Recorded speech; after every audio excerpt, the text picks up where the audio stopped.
What's up, everybody? 300 in the house. How's everyone doing today? Uh, it looks like a hot Sunday over here. Hope you all are doing all right. Um, yeah, I was just working on this new portrait that I was doing. I said, let me let me come go live and share what I'm doing. Most people think I'm not I'm not coming that often back or so. Hey, how you doing, Irishman? How are you, my friend? Uh, you see, did some pencil drawing here. See, where do I have? Oh, there it is. Okay. So this is what I was working on. I do lately like a lot of landscaping stuff. Um, I thought I'm gonna share this. Great. How you doing? What's new? Well, there's a lot of stuff new. Um, yeah, thank you. Hey, how you doing, Daniel? How are you, my friend? So yeah, that's what I wanted to share with you guys. Um, well, you know, uh, as always, uh, I was right. I hate saying that. I really hate saying that. I was right about that. Uh, remember when I said, "Watch, lockdown's gonna come back." I already talking about it in several states to bring the mask back, and now some people here on my live stream disagree with it. Oh, I have not seen any signs of it. Yeah, you don't need to see signs of it. You just need to be prepared. Um, you don't need to wait till they announce it in the news. Uh, you need to be prepared before it happens. And that is the reason why we do prepare ourselves. You know. So um, yeah, they're gonna bring this. They're gonna bring this crap back. That's what it looks like. And more. Yeah, you were there. You talk about stuff being mentored. Yeah. Uh, Still, this is what most people don't understand. You know, the government don't play games. This is not.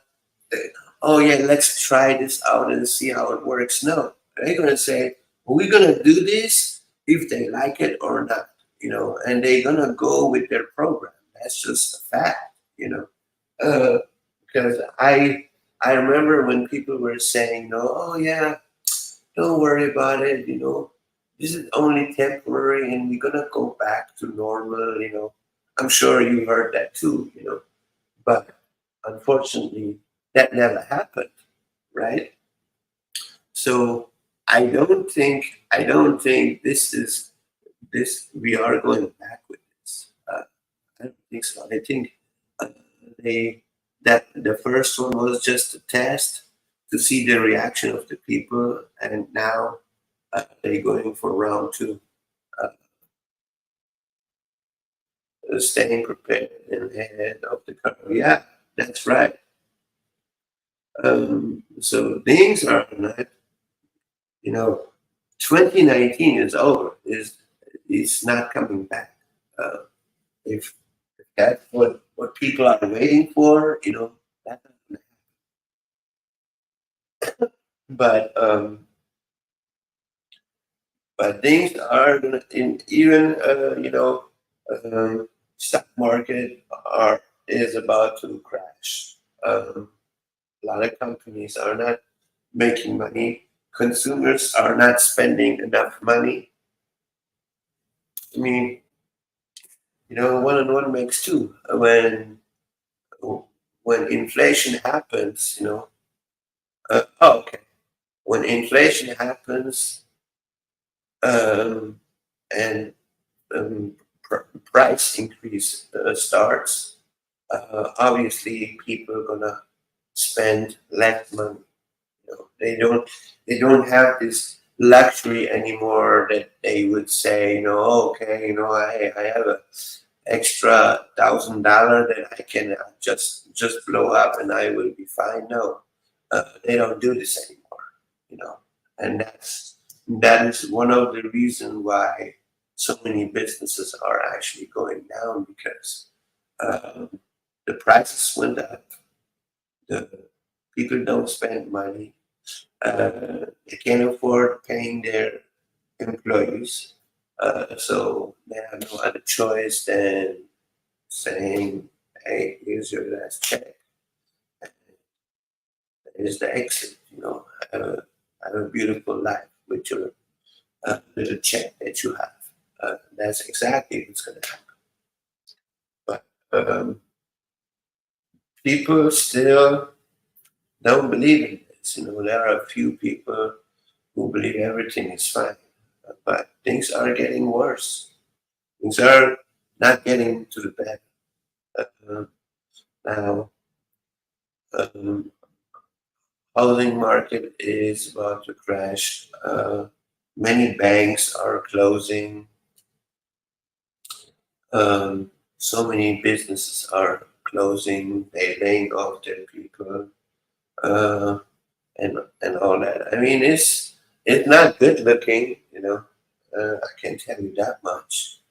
But uh, you do have the people who are preparing themselves, and then you also have the people who are not prepared.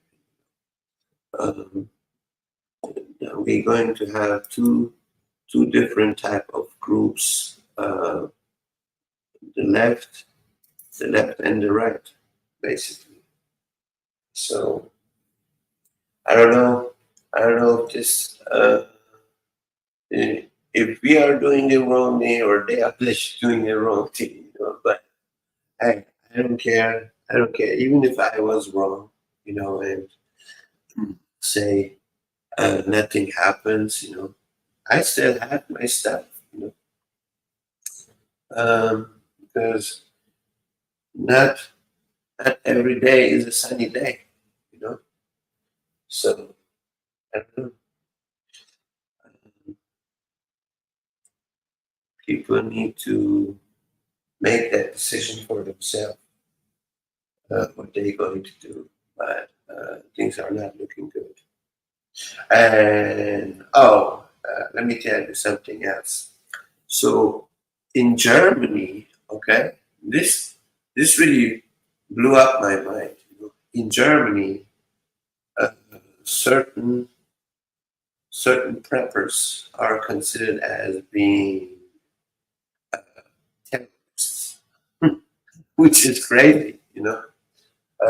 So the reason why I'm saying that is that I was reading an article about this. They were saying that some of these preppers, are collecting only food and ammunition. So when they are not going after, they're not going to hunt to survive. Instead, they hunting people who are not Christians. Uh, I thought to myself, oh wow, that is something else. Um, that is just crazy. And there is a problem in Germany right now with Muslims and Christians. But that's a story for another time.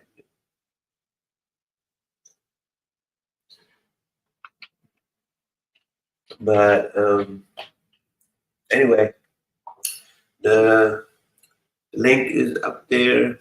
If you have anything in your mind or you would like to jump in the box, you're very welcome to come up. If you want to share something, or you have some type of topics you would like to talk about, you're welcome to come up. But it's up to you. You can stay in the chat, or you can just come up. Uh, whatever, whatever suits you best. So yeah, uh, and then now let's talk about these student loans, right? So they their their interest rate on the student loans went up, right? So basically, if you have a student loan, you have to pay every month between $200 and $400, right? So me personally, I would really think about this before I continue. Um, is this a profession? Is this a profession that's going to have future? Is it a profession that is not going to take over by AI? You know? Before you blow up your money and waste it, because in a couple of years this profession will not exist anymore for us human. Um, really think about that before I continue doing it. And then on top of that, the interest rates went up. Obviously, the student loan go up. Um, I really don't know how these people going to study if they don't have that type of income. I mean, excuse me. When you look at the housing market, when you look at the food prices, uh, pretty much everything went up.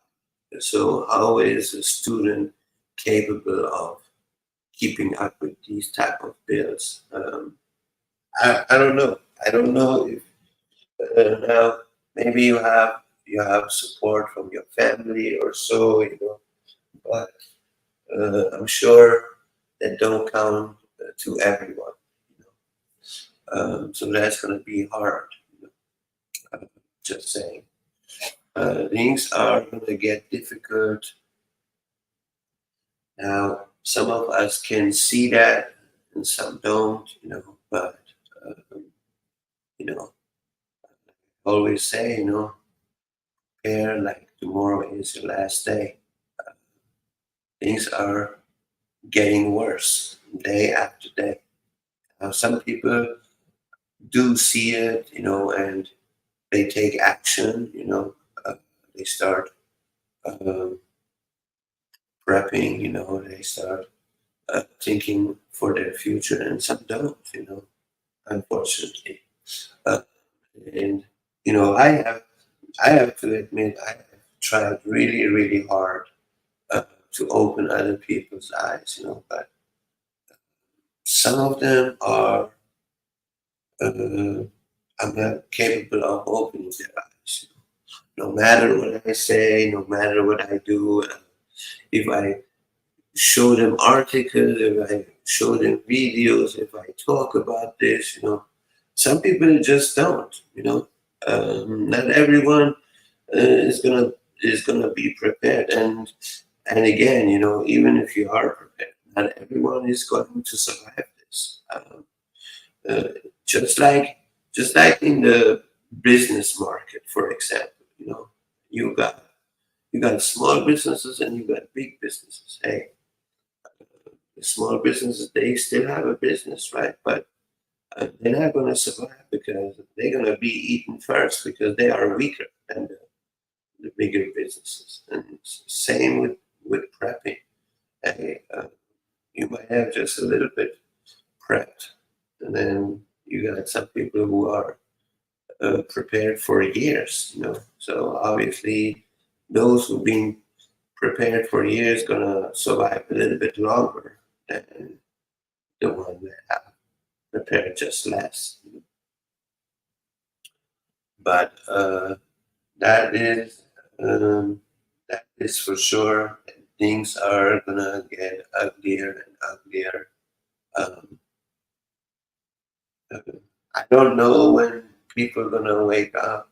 I really don't know. But I have to admit, between 2020 and 2023, you do see uh, more prep, more preppers, more prepping channels as well.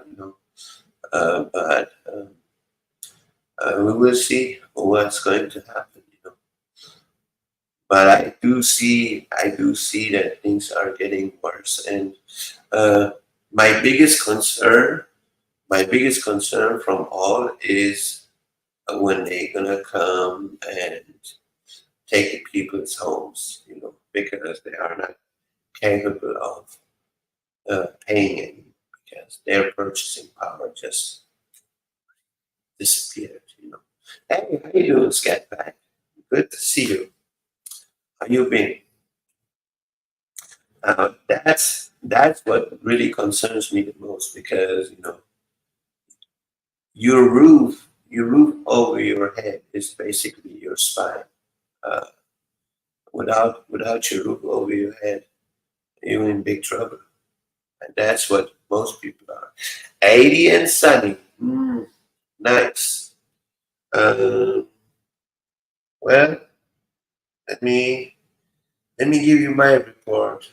Skagback. 97 and humid.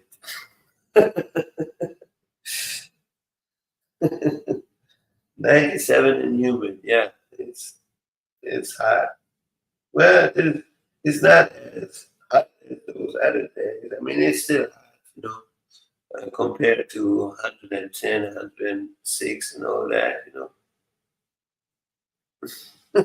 Right. Well, survival is everything, Skip back.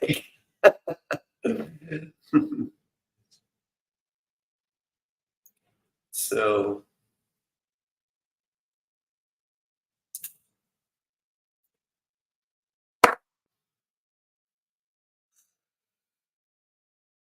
yeah, things are getting worse. That's for sure. Uh, and I think Yahoo News reported that a couple of banks are shutting down. I mean, it's not a couple, I mean, 370 different kind of bank institutes. It's not just a couple. That's a lot of banks actually. And people don't make big money. People don't deposit big money anymore. Yeah, of course, it's gonna be a problem for the banks because they are basically living on our money.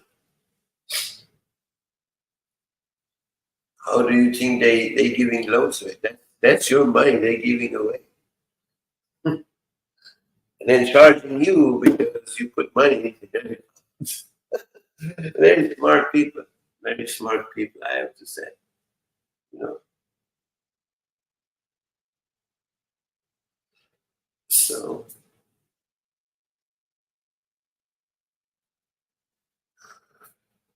hey, get that. I was watching this one movie, right?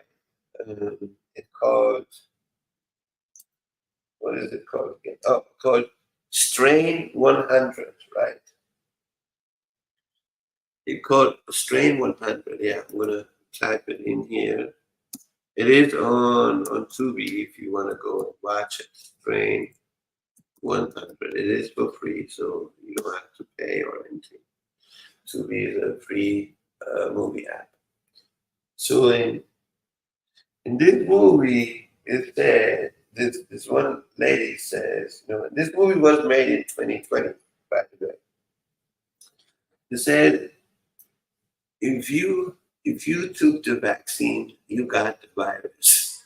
I was I was just laughing. I said, oh, I'm not surprised. I'm not surprised. And Let me see if I can find this one article so I can drop this down for you guys.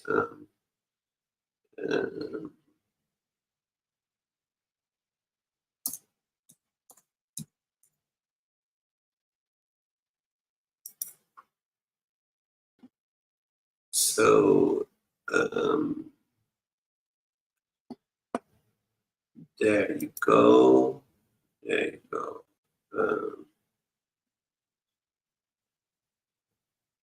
So it is coming back, just like I said it before.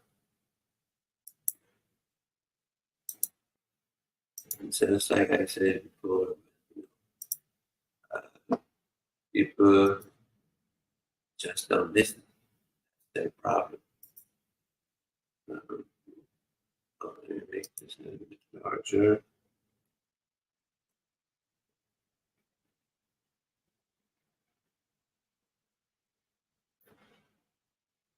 Reserve today at uhaul.com. Call it pandemic deja vu. A surge in COVID cases has some California hospitals bringing back masks. The state's test positivity rate has surged from around 500% last month to at least 11.8%, and that's likely undercounted. Hospitalizations statewide have also jumped by more than 63% in the past month. Now, tonight, the Kaiser Hospital in Santa Clara is once again requiring masks for all visitors and patients. So will local hospitals bring back those mandates as well? CBS 13's Shantae Passmore is getting answers. This current spike is partly being blamed on summer travel, with more people opting to stay indoors to avoid this brutal heat. Nowadays, very few people wear masks, and with this current spike, healthcare providers are closely monitoring transmission. Bay Area hospitals on defense. Kaiser Permanente confirms to CBS 13 its Santa Rosa facilities reinstated mask mandates. Sutter Health tells me healthcare workers are masking in their San Francisco facilities following county mask requirements. Closer to home, the healthcare networks say that's not the case in the greater Sacramento area. There are the skeptics. They told us a bunch of crap, and I think most of the people don't believe it now. I think it's more political than anything. And supporters. I don't have a problem if they reinstate the masks. Outside of the debate, doctors caution COVID is rising. Yolo County's health officer relies on a different metric. Wastewater levels are rising. They're in the medium level. In Woodland, the county says it's entered the high level. The Omicron subvariant EG5 is fueling cases. However, not to the point where mask mandates are needed. By now, people either received their vaccines or became infected. I honestly think that we should let our immune system work for ourselves. The thinking is a mask mandate is possible under certain circumstances. If we're going to see masking mandates, it's probably only going to be in healthcare settings, and it's probably going to be in the winter. That's when the spread of flu, RSV, and COVID usually peak. Kaiser Permanente also told me as COVID-19 evolves in communities, it'll have a team to monitor transmission closely. From there, it'll decide whether masking is required. As for Sutter Health, it's almost in lockstep, but it is strongly encouraging people to wear masks provided by their facilities. So, you believe it's not coming back? I got bad news for you. I said that a couple of weeks ago. I said that a long time ago. I say it again.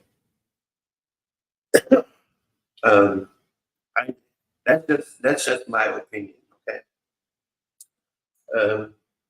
I think the first time it was a test to see how many people are going to do it and how many are going to be against it. And I think this second time, they're going to force people to take it. And if you don't, then, well, you're not going to have a job. If you don't, you cannot go in this grocery store or anything like that. They did this, if you remember, they did this 3 years ago, but it was not that strong, you know. but I can see that they're gonna take it to the next level. That's just my opinion. Let me see what everybody in chat says.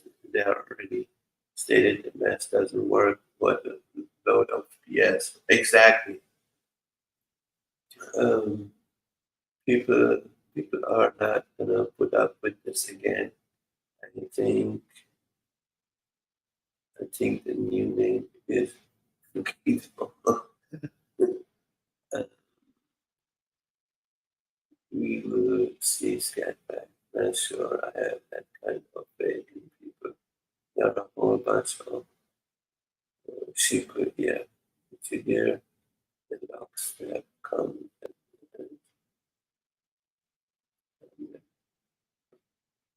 they did. Yes. Hey, how you doing, Ricky? How are you? Uh, yeah, it is. Now the doctors, of course, they speak a different language. For them, it's called um, XBB 1.5 or Aries, and then the other one is the BA 2.86. So not sure if they have any different names for that.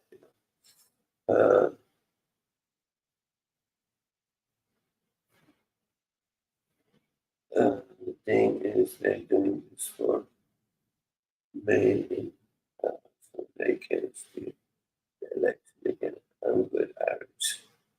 It's been a beautiful day. How about you? But I think we are going to put up with it. No, I don't think so either. I think I agree with that.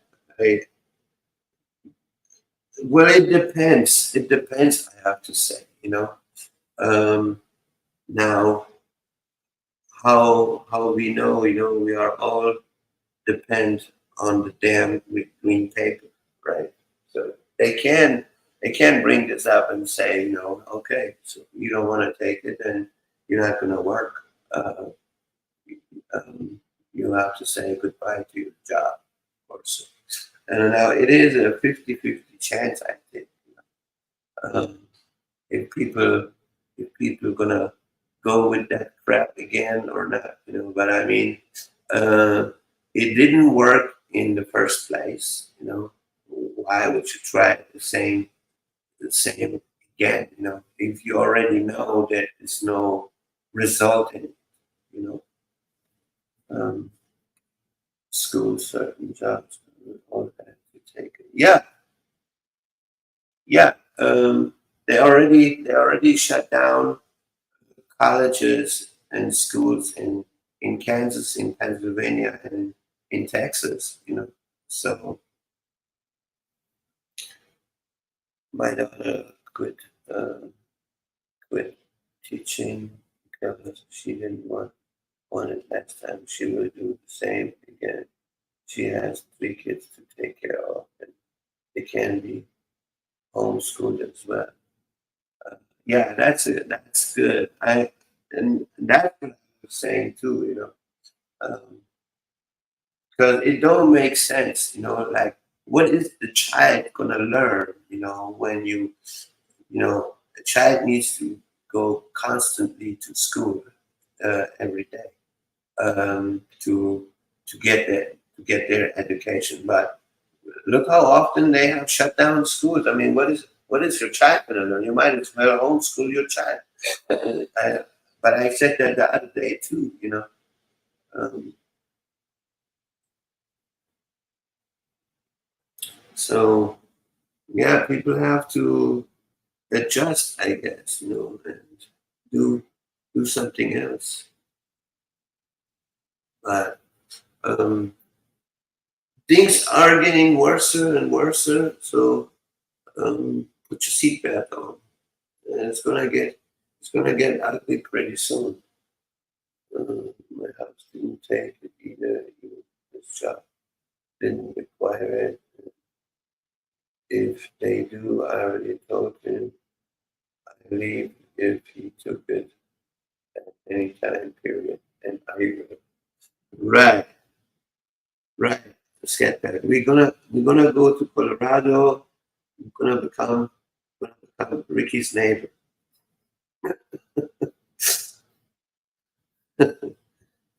I'm just kidding. Yeah, I don't know. I don't know what people are really gonna do. What is their reaction gonna be? I mean, I know there are a lot of people who are angry, um, about the whole situation. And, I'm sure those people are not gonna keep up with this. She just started up again this year. She loves teaching, but if it's gonna be pushed, she will quit again. Right.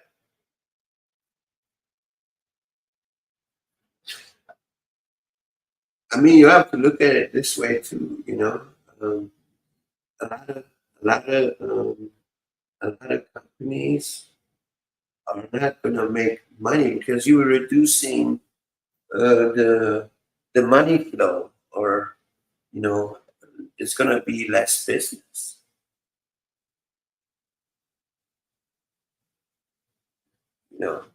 I don't know, but this is just crazy. This is just crazy to me. Um,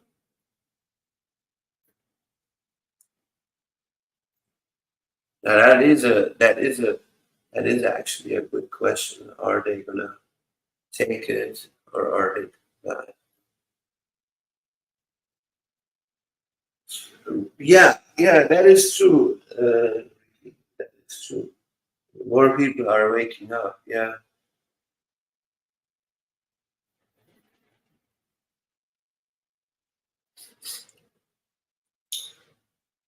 but the fact is that a lot of things are not going to change to the better. I mean, if in 3 years nothing changed for the better, I mean, people need to wake up.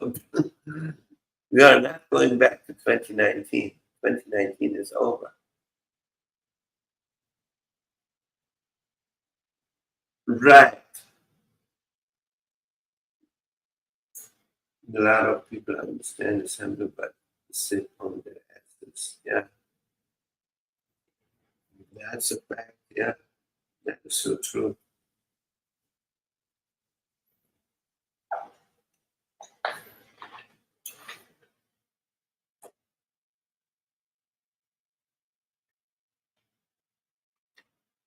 Now, what are the people going to do when it gets real ugly?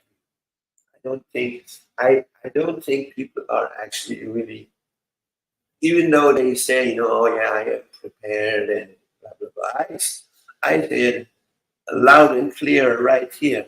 I am not 100% prepared. I'm not. Yeah, I do have certain things to survive, but I'm not 100% prepared. And let's be real here. If they tomorrow raise the rent prices, and you're not able to afford that, your ass is gonna be out of that place. I hope people understand. But they say, oh, that will never happen. You know, just like they said in 2020. I remember that very good. When I said, hey, people should start buying more food because food increase is going to happen. Oh no, this is America. This is not a third world country. But hey, it did happen. It happened, and here we are now. If nobody sees the fire at the point, then I guess I'm alone. But I don't feel. But I don't feel I'm alone. I know many are ready to fight for their lives, and I'm one of. I fought hard to get here, and I will continue no matter what. Exactly. That is That is a perfect attitude, Scat Pack. High five to that. That's right. Giving up is not an option, man.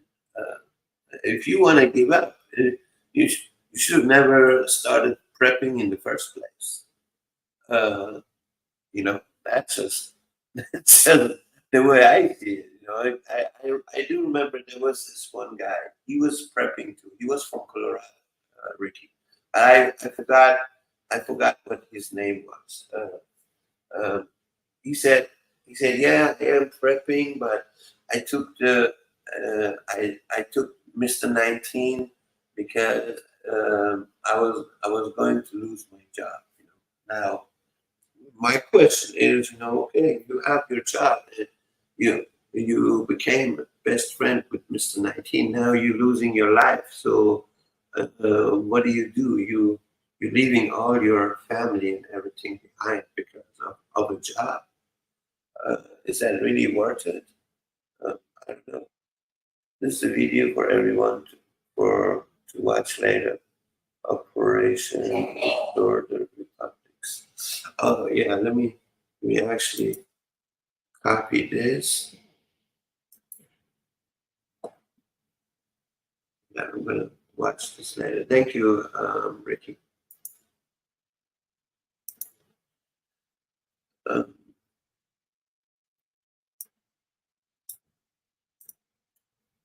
Many will watch and still do jack shit.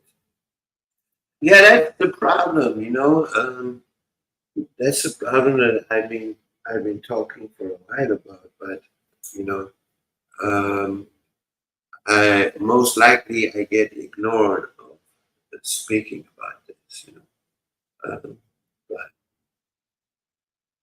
if uh, if we don't if we don't stand up, they're gonna continue with their game. They've been playing this game since nobody is stopping. That's just a fact. But as soon as I speak about it, people just uh, keep staying silent. The solution is there, but people are too lazy and don't care to do anything. Right, right, and that's what I've been saying. I mean, look, how many are we and how many are they? And I am not speaking about becoming violent or so. Hey, we haven't even stood up to say we don't want that. Like have a public meeting. You know what I mean? We haven't even done anything like that. You know, and yeah, you're right. I don't think people care about that. They sometimes I feel like we human beings we are the AIs. They tell us what to do and we do it. No reason no reason to create AIs. We are the AIs. They say stand up, we stand up. They say sit down, we sit down. They say shut up, we shut up.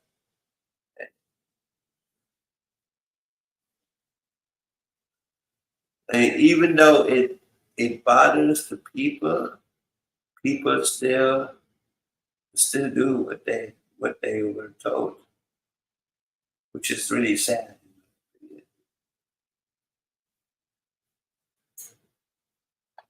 And I think the real reason is people are scared that they're gonna get arrested or they get some fines or they have to go to court or something like that. One thing is for sure, you can't put 300 million people in court. That would be another disaster.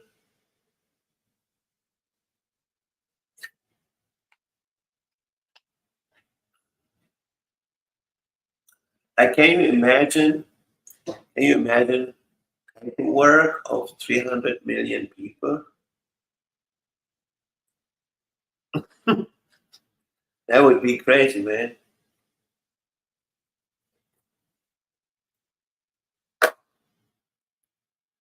That would be crazy for real. I really don't know what they're gonna do, but I do know one thing for sure.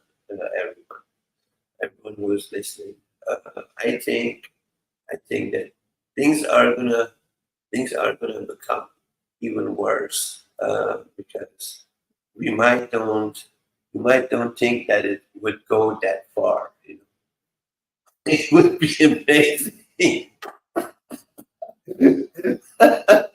right?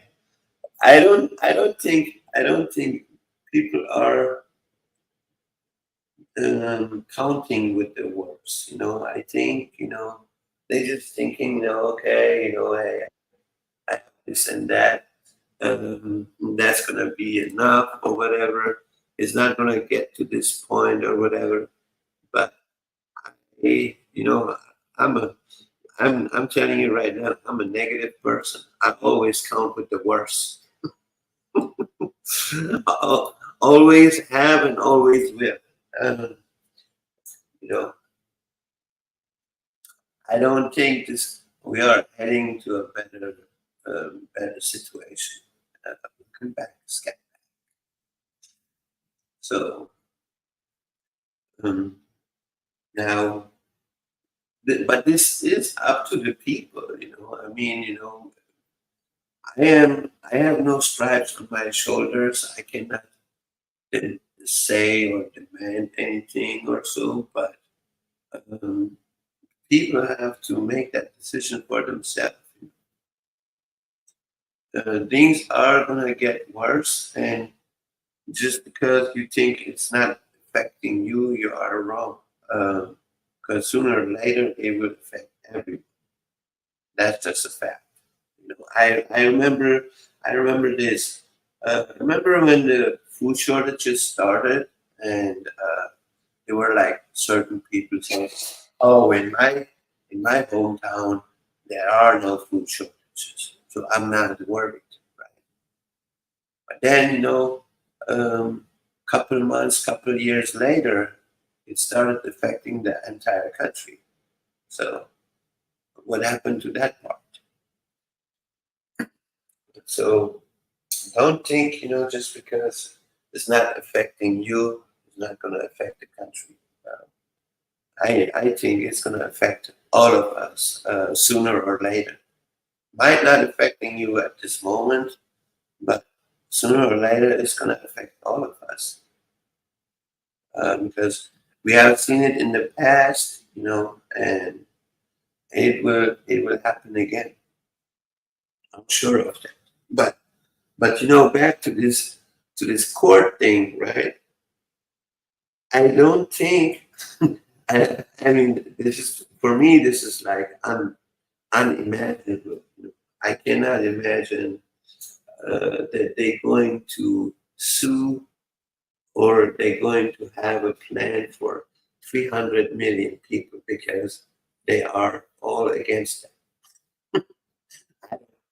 I don't see that happening. I really don't.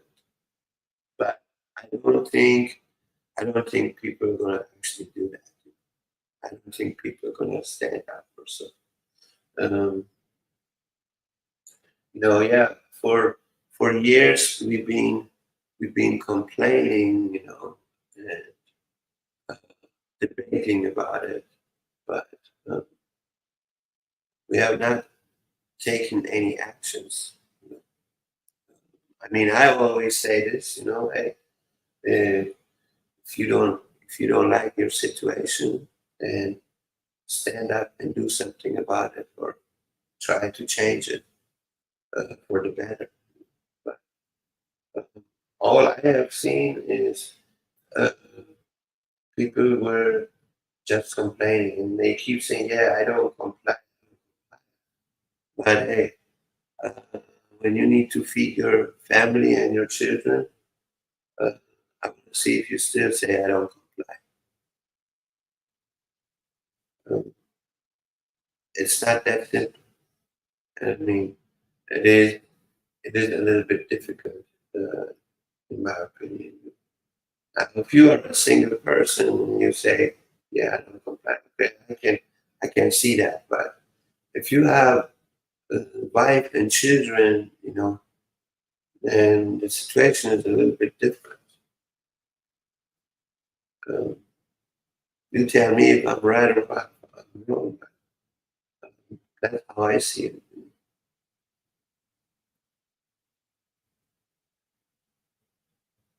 And I mean, this is the conversation we probably had a million times. And here we are, and we're still talking about it.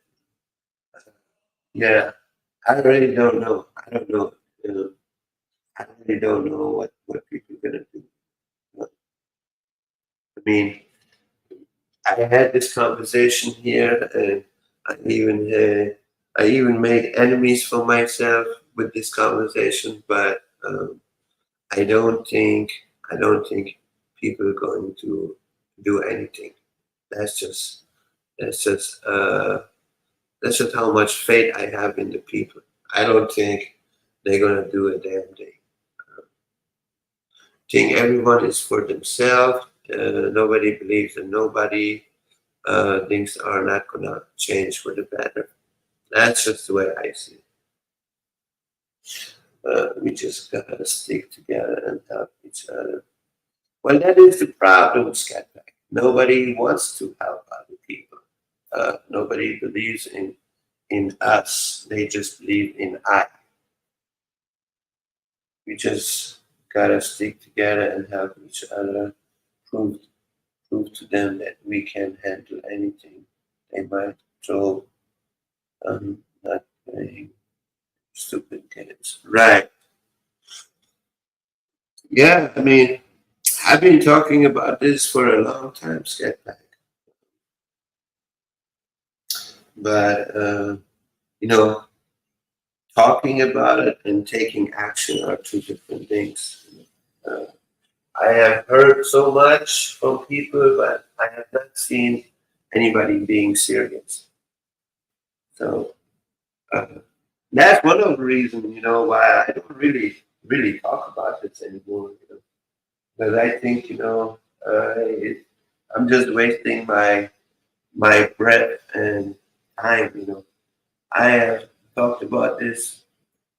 God knows for how many years I've been saying that, but people are blind and naive. They don't see what's going to happen. I hand you a key to open the door, and you don't put the key in the lock to unlock the door, and that is on you. That is the mentality of most people now. Too lazy to do anything. Right, right. How else could I be your second wife? You're funny, Scatman. Yeah, that is true, Ricky. That is true. Hey, I can only, yeah, that is your example. My example is a little bit different. My example is, I cook the food, but I can't put the spoon in your mouth. So I already cooked the food for you. All you need to do is just grab the spoon and put the food in your mouth. And if you cannot do it yourself, then oh well, you're gonna starve.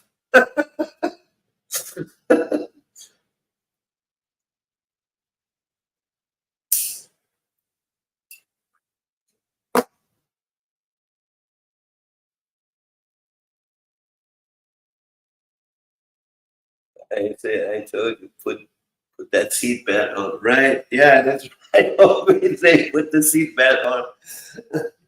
It's a heavy ride on the way. Yeah. Uh, I mean, what? See that? Like I remember, when I was offering that land, people were just, oh yeah, I come when it's ready. Like people don't wanna walk the extra mile. They don't want to do it. They are too spoiled people. I think. They want everything for free, but hey, nothing is for free in life. Um, you have to you have to come halfway too, but that's not what people want to do. Like you said with the key, you the seatbelt saved my life. So grateful. Yeah. But I don't know what they're gonna do, but I can guarantee you one thing. I can guarantee you one thing. They're gonna remember these words that came out of my mouth that I've been repeating. They're gonna say, "Oh yeah, I wish I should have listened," or I should have listened what Ricky was saying, or what Scatback was saying, or what Pete was saying, or so. The thing is, they just ignoring what people are saying. Hey, how you doing, Bug Adventures? How are you? Good to see you. Um, I mean, things are getting worse, and if people don't see that people need to come together in order to survive, then hey, that's up to them. Uh, what can I say? All you can do is to just to offer, try to open their eyes, but that's all you can do. There's that much. And this is what I've been thinking about, okay? Okay. So I I was saying that in 2020, so 3 years have passed. You don't think in 3 years we we would have made a big success? We would be somewhere else right now, actually. But unfortunately, like you said, Ricky, everybody is sitting on their ass because they are too lazy to do anything. Yeah. But I think personally, now, say for instance, here our community here now, we are some people, yeah. If we as the people maybe decided to do something together, I think everyone is moving on Ricky's land. I'm just saying, like, if we would have came together to do something, we would we would have achieved something by now. I mean, in 3 years, we would be able to achieve something. But unfortunately, people don't want to do nothing. That's the problem. Like, oh, okay, hey, this person offered the land. Oh, this person offered his skills. Oh, this person brings some tools. Or this person brings food. You know, this is only the only way how people can get together in order to make it better. But if I am only by myself, how far can I go? Now, I know a lot of people disagree with this, and uh, I respect your opinion, but this is the only way I see it. This is the only way I see it. This is the only way I got out of my country with my people. It was not just my mother or my father. So uh, people can decide for themselves, but that is the way I see it. Everyone has their own experience and their own skill and knowledge, but I can only share my experience with you, what I went through, and uh, I think this is actually the only way how you can actually make it. And things are not getting better. Sooner or later, I mean, you might be right now. Maybe you're thinking, okay, no, I don't need nobody. Hey, I have I have land, I have house, I have food or whatever. But when all these things disappears, you're going to need someone. And then you're gonna think, oh shit, I should have thought about that when I did have all that. Maybe I was able to do something better out of it. Hey Scat, I had to step away. Why are you up on the live stream? but in the chat. She just want to give me company, I guess. Irishman.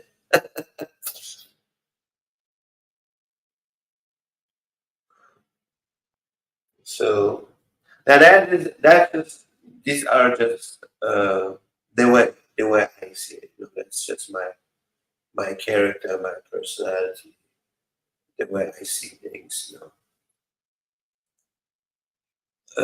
Yeah, I can't figure out the mic part. You should be able. Okay. Are you on a computer or are you on the phone, Skype? If you are on the computer, you do see on the bottom it says leave studio, invite, present, settings, start cam, and mute. You are not on mute. If you were on mute, you would be able to see it.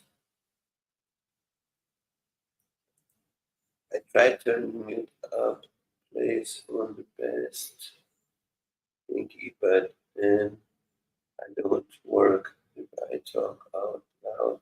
Maybe I don't have an external mic. I don't know, but if you were muted, it would show. You know, you would not able to jump in the box. See, now it's muted. Okay, now you are unmuted. So if you speak now, we should be able to hear you.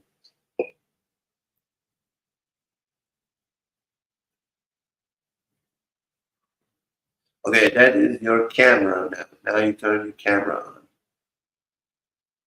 That's your camera off. Okay. Or maybe you need to go in your settings and check the audio. Maybe it's on your audio. I don't know.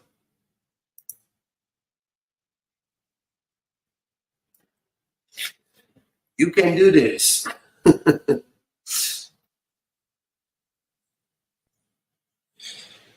So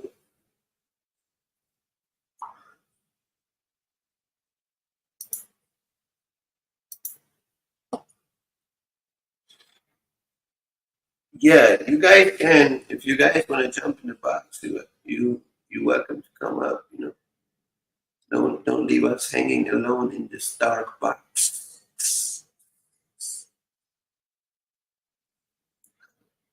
We are lonely up here.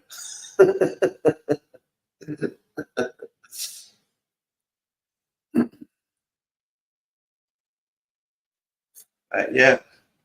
Now you know my biggest concern is Texas.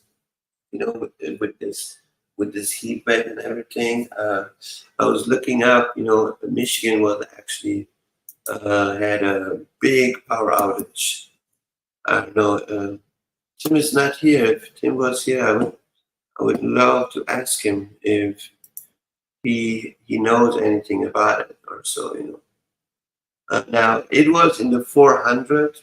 There are over 400,000 people without electricity. Right now it says only 110. Then Ohio it says 27,068. Then Louisiana with 13,638 and Texas with 30,672. But I am sure the closer we get to the winter, I'm gonna see some power outages, just like last year. Remember, last year it was like 11 states with close to 1.3 million people without power, right Christmas or so, you know. So that's my biggest worry because it is too hot here not to have AC or so. It's not only you, Pete. For every so-called prepper, one or two will work out and be keepers. Just keep doing your thing. Yeah. I mean, I'm still rocking it. You know, I'm still here. you have a webcam, it should be simple. The heat is crazy. I'm at 93 right now. Our grid is holding, but we get close to the cut off notice. I join when get on. Yeah, I mean, I don't know what state you are, Bug Out Adventures, but I'm in Texas, and we had like, uh, we had like over 100 degrees. We had 110. 110 was the highest that I had in my location. 107, 106, 105. Uh, you know, I mean, right now it's 98 here. You know, it went a little bit down. You know, oh, you over there? Oh, okay. I used to be there in that location. I used to stay in Amarillo. You were not too far from me.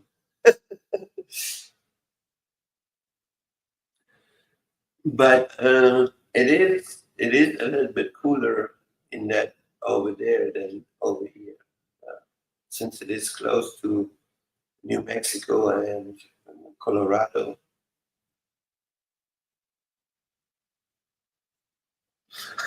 Did you got another Texan with you? Yeah, yeah, that's true. We're all neighbors here in Texas. That's right. That's right. Yeah, it is a it is a big state. So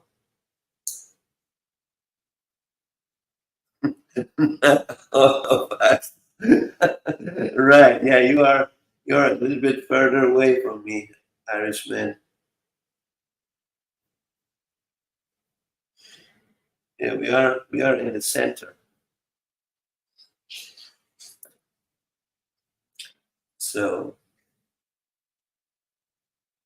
but yeah, that is my biggest concern now. If if we get our outage here in Texas, man, I don't even know what people are gonna do.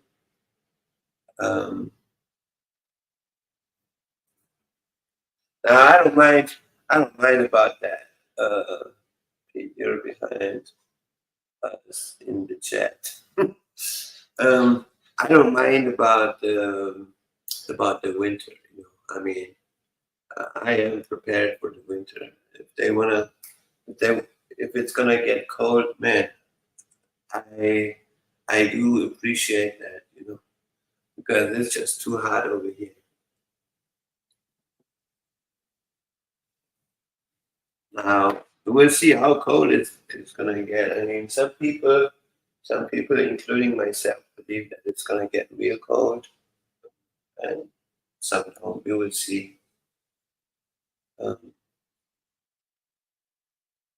but I hope only that people here in Texas are actually prepared for some real freezing temperatures if it happens. You know, not like not like last time where they froze to death or so.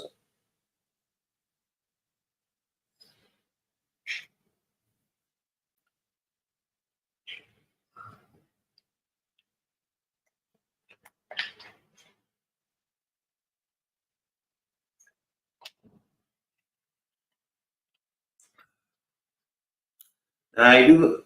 I have spoken to my cousin. You know, my cousin live in Iran, and he live in South Iran, you know, southeast. You know.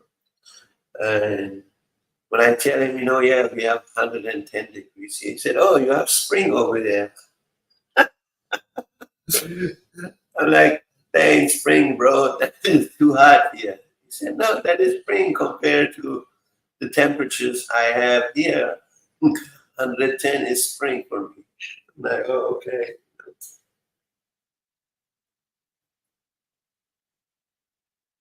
Because they got like deep in the summer, they have like 140, 157 degrees. You know.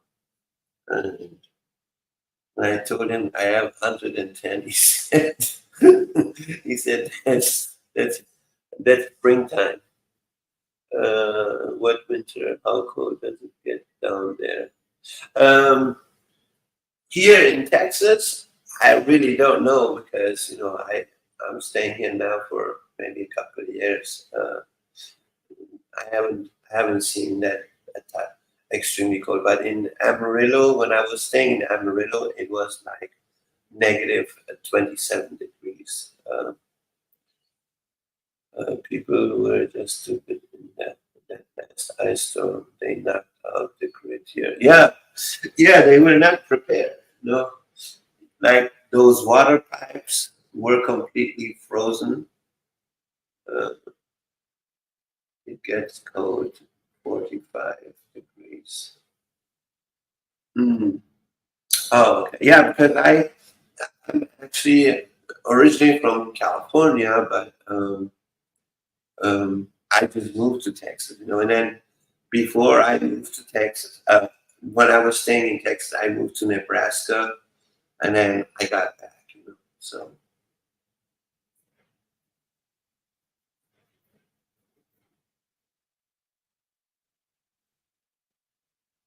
there is t-shirt weather here.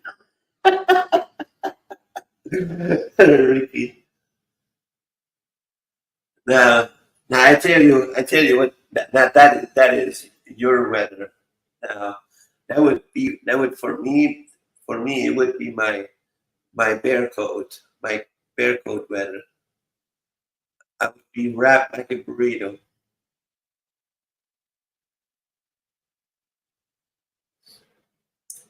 So that would be too. Baga, you talking about just 45 degrees or negative 45? That's awesome. Sleeping when I've done camping at negative 8 degrees. I was born here. It can get cold, but not like up north.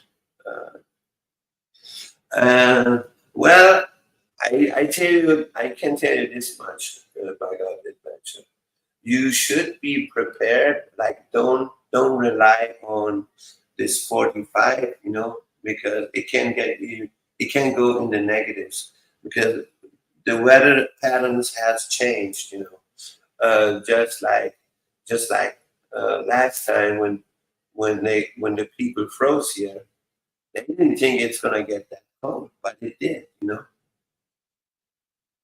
Oh, just regular 45. It was a joke. Oh, okay, okay. I've seen negative 14 here a couple of times.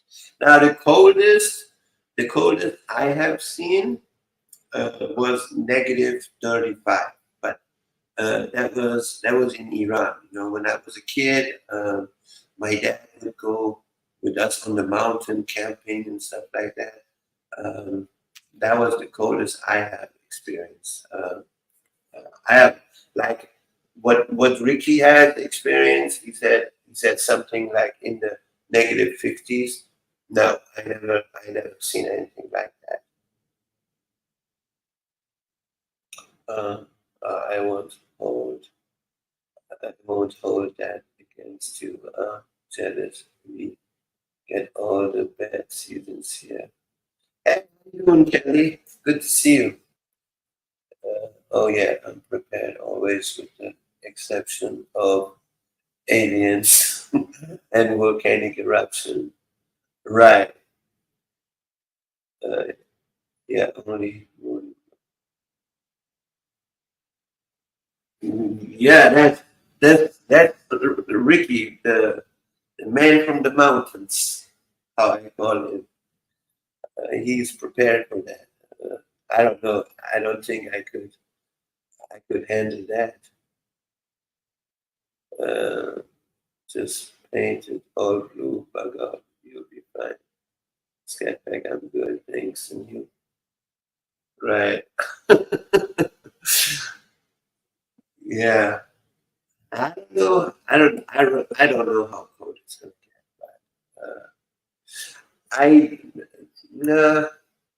I mean, I can't imagine. I could imagine that it's gonna get negative 20, maybe negative 25. but I cannot imagine that it's going to get as cold as it would get on the north side.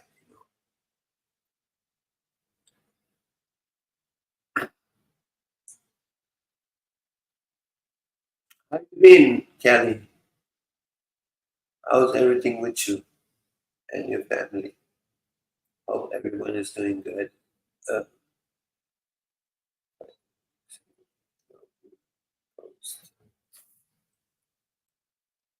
so yeah, did you see that? My neighbor got evicted. He could not pay his rent. They just kicked him out.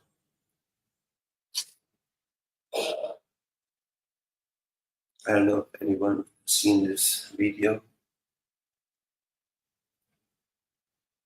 It was really sad, you know. I mean, he was my neighbor, you know. I didn't knew him that long, you know. Maybe 3-4 months or so, you know. That's how long I'm staying here. And recently, they came and dropped all this stuff outside.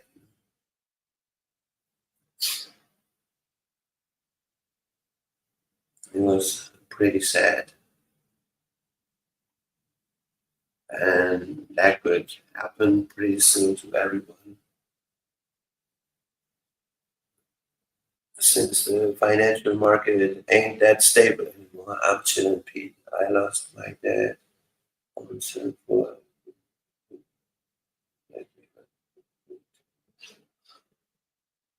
Oh, I'm sorry to hear that.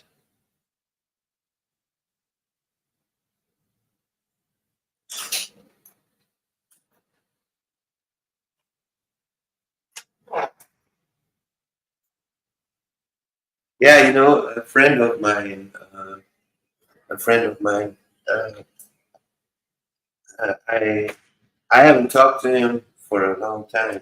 Recently, we got reconnected again, you know, and I was asking, hey, how are you, my friend, and everything, you know. And he said, you know, yeah, it's not a good time right now. Uh, I lost my dad last week. You know.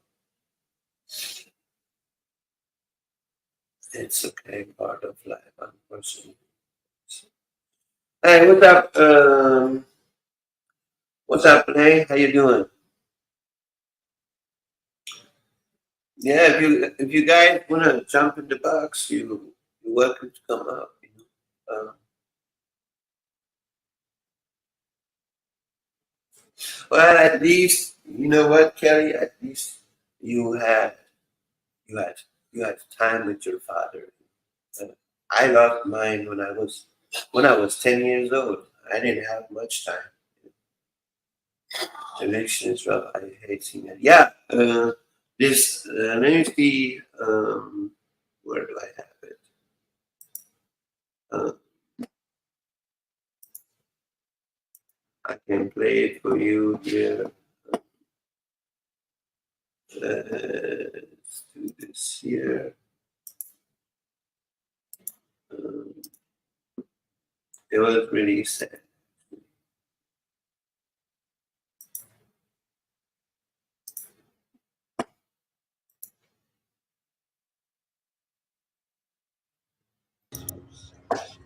So today I'm gonna show you guys how more people are getting evicted. The police were here already. They already put all their stuff outside, packed their stuff and put it out there. And so eviction is no joke, you know. People are getting put out. How you can see all their stuff got out bed, and now I don't know what happened with all the rest of their stuff, but uh, this is gonna get worse. So get prepared. This is no joke. Um, I feel really sorry because that's my neighbor upstairs from me, and they got put out. So uh, um, yeah, so yeah, they kicked him out right away. I really don't know what happened.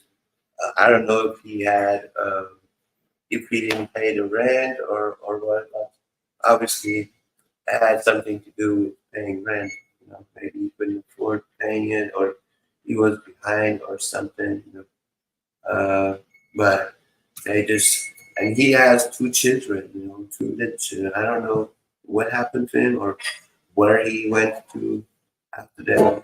I hope someone helped him out or so. You know, but yeah, that's what happened. Right? You gotta be thankful for every moment. Just never know. Yeah, that's right. That's right, Kelly. Yeah.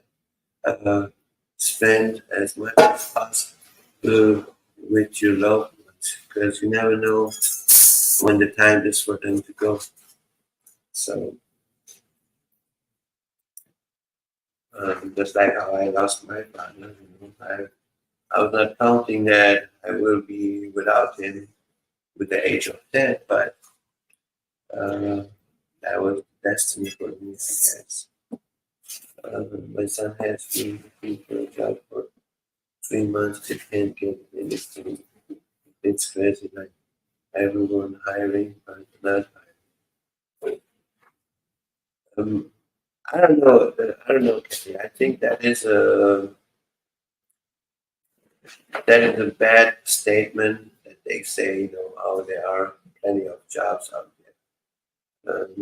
Because from what I'm seeing, is that there are more companies shutting down and more companies are laying off people and all this. I really don't see all that. Maybe 3 years ago, but not today.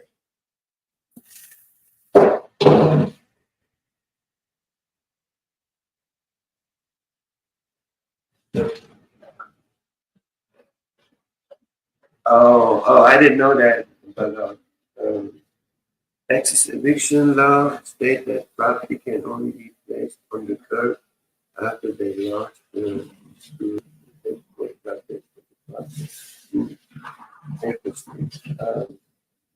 I gotta read you up. Maybe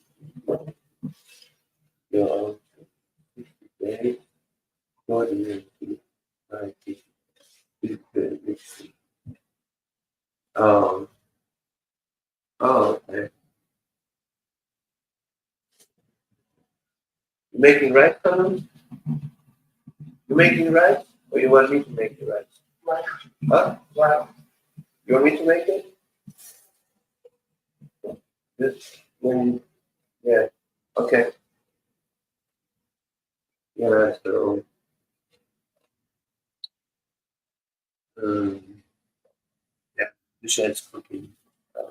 There's signs everywhere saying we are hiring, but even if it's good work, it's hard to get a job. Next step is after yeah.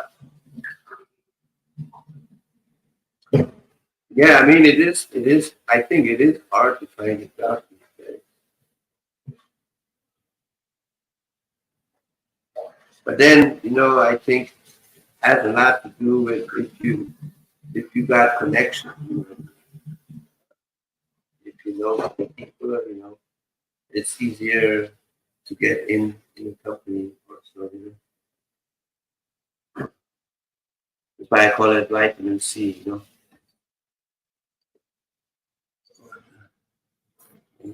Make in Texas.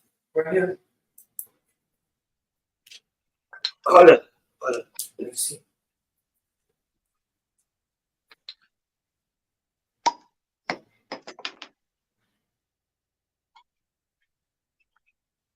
How many cups did you put in? 4, 5. Yeah,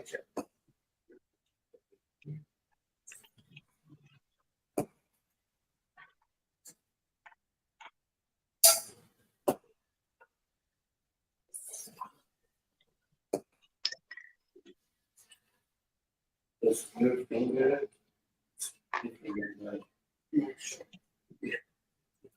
Yeah, this should be good.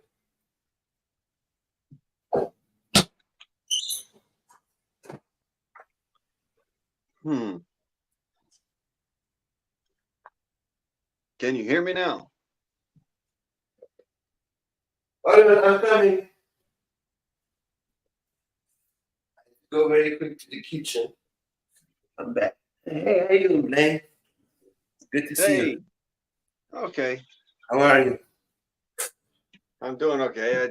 I wanted to make sure that you could actually, you could hear me or whatever. I was sitting there. Yeah, I can hear you. I was experiencing some technical defecation.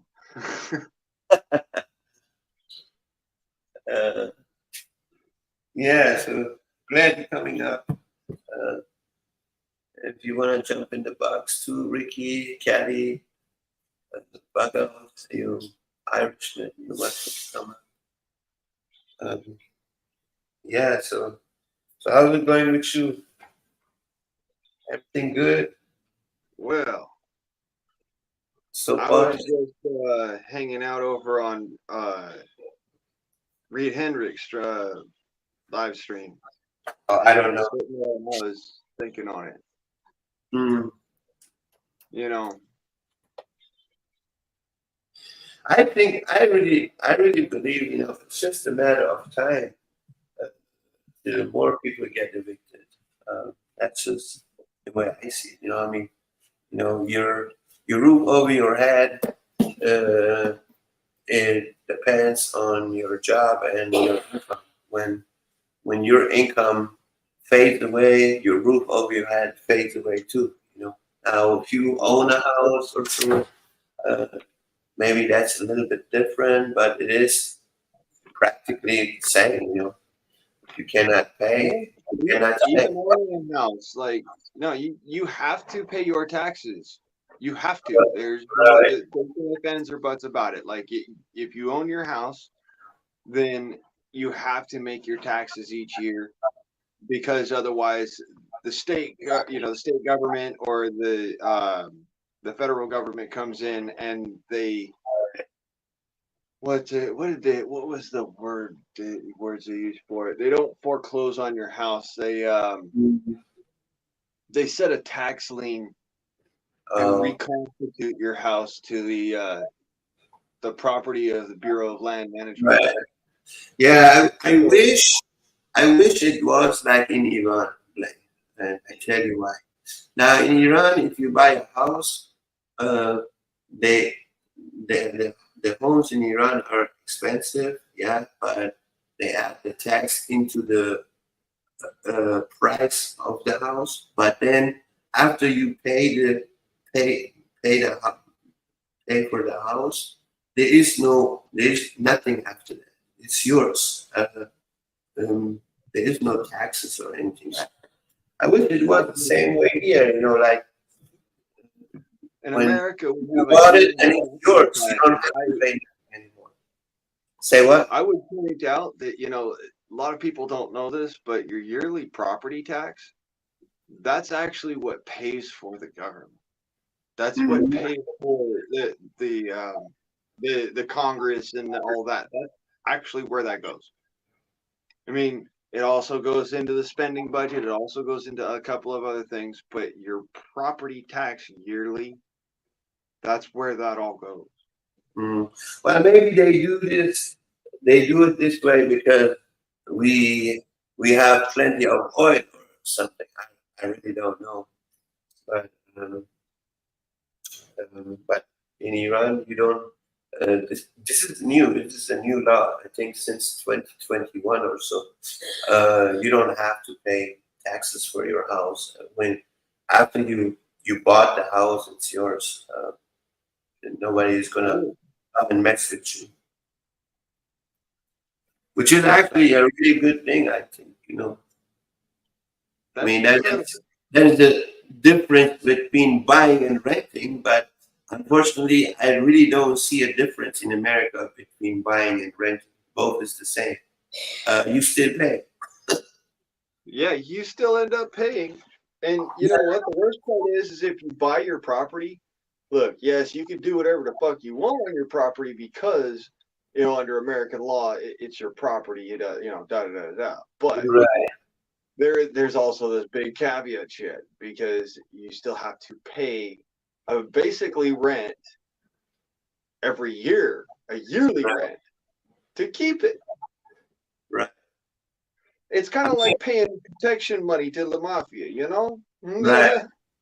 Right. I mean, you know, I have my grandmother's house still in Iran. You know, it still exists there. It's nobody did come and say, "Oh yeah, hey, Mr. Such and Such, you know, hey, you haven't paid taxes for 50 years. Hey, it's my grandmother's house now. It belongs to me. I don't have to pay nothing. Hey, whenever I decide to go back one day or never, it's still mine, you know. But here it's a little bit different, you know. As soon as you don't pay your taxes on your house, that house is gone. Yeah, Everything you invested disappeared at the same time with it,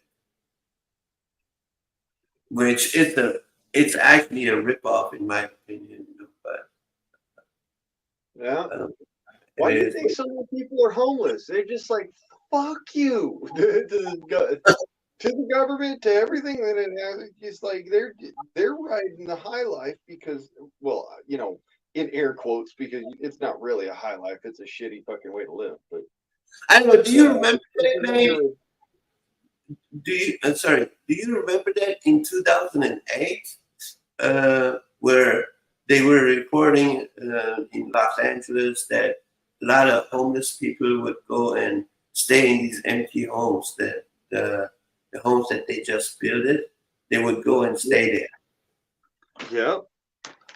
That And was overnight, though, they'd carry their backpack with them and just roll it out on the floor mhm. while they're doing construction every night. Just go in and do that, and never steal Right. anything either. That was kind of one of the weirdest things. Like that's why Yeah. it never made real headlines, because these guys, they weren't stealing anything. They were just sleeping there, and the people knew it Right. because they would leave garbage behind. Yeah, I was. I remember in 2008, I was reading an ad about it. Even like my coworker, he was a landlord at the same time. He said, you know, hey, I pay you if you move in my house. You know, I'm like, what you mean? You pay me if I move in your house? He said, yeah, my house is empty. I don't want no homeless people go there and leave a bunch of trash and everything is bad for the neighborhood and blah blah blah. You know, like, oh, interesting. I said, no, I live in the house myself, so I'm good. But I let you know I know someone. Hey, I was paid to live on somebody's property and keep the riffraff off. You know, so I can understand that. Yeah. Yeah, Kelly just built a bunch of tiny homes to get people off the streets, and they get case manager to get them back on their feet as well with the new life.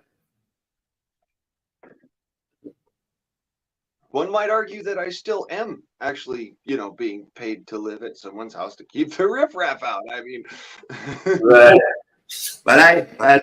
But seriously, I think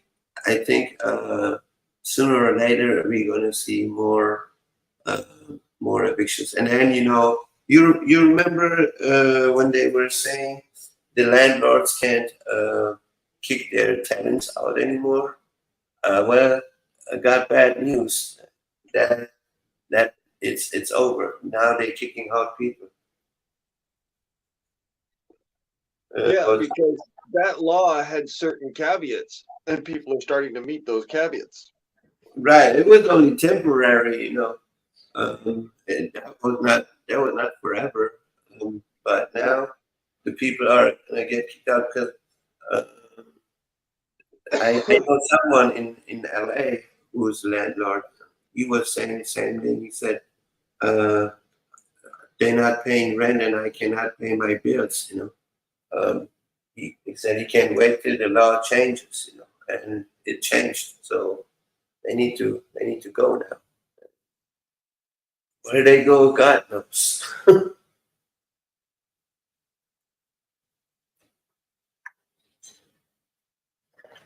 but it's just too many, you know.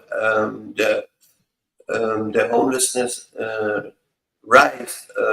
When I lived in LA, we had like maybe 75,000, 50 to 75,000 homeless people. If you look now, we're almost to 500,000. I can say it this way. When I was paid to live in Beller's house in Blythe, I actually left that place doing less damage than any kind of rental would do. In fact, it looked as if I'd never even been there. And the feller, I got a glowing review as far as that's concerned. Like, the guy was like, yeah, dude, no. Like, it may look like a bit of a ratty mess when he's there, but when he leaves, no, there's no damages. There's no, all the appliances work. In fact, they work better than when he got there, which is kind of weird. And, Right. he left tools behind that were his that he just never laid claim to. Like, yeah, I do that. I kind of out of habit. I leave my tools behind because it's like, well, I'm not carrying the extra weight. Right.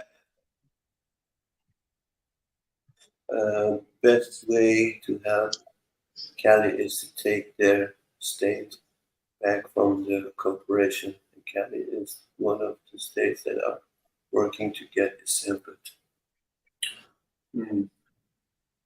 I mean, things are gonna get worse. That is for sure. Now they don't have any protection for that. As soon as people are not able to make enough money, and the problem is, with this inflation, your income is not equal with the inflation. Now prices went double and triple up, but your income is still the same. So how are you gonna keep up with it? Now it's just a matter of time, I say, till people are losing their purchasing power, and then boom, sir, there's exit. Please close the door from the outside. Thank you very much. That's exactly what's going to happen. I mean, you've seen it in California a couple of years ago when the COVID crap kicked a lot of asses. People who had jobs or were middle class actually lost their homes. Well, yeah. Well, I'll say it this way: as far as a lot of Americans are concerned, this is also the truth. Good luck welding our doors shut, because for the most part, they're lumber doors. Yeah, there's a few steel doors, but they're in lumberwood door frames. So welding the door shut's not really going to happen. You might be able to put like a padlock on the outside or something, but there again, doors are made to actually come down in America, and that's actually by design. I've heard a lot of fucking talking from people about, oh yeah, well, they'll weld your door shut. I'm like, not unless you have a freaking safe vault door as your front door. No, they're not. Here's the thing: they might put a padlock on your front door, but with a good enough, stout enough kick, that door's coming off its hinges one way or another. So don't fool yourself. Unless you're Mr. Super Prepper and you've got your house as set up to lock down as a freaking, tighter than Cheyenne Mountain. I'm sorry. Yeah, those doors we have in California, they're not really. They might look stable, but they're not really stable. Yeah, one kick and that door is gone. I mean, let me put it this way: a lot of people don't realize it, but your door, if you have a door like mine, it's sheet steel with foam inside of it. Mm-hmm. Or if you have a door like a lot of people have, you have a door that's basically just 2x4s that have been glued together and screwed together, and that's what your front door is made of. It'll come apart like kindling, just a good enough kick. They're made to literally come apart. I mean, those steel doors, they come off, they literally pull the hinges out of the door frame. That's how the buildings are made. They're made so that first responders can get in and save your life. Right.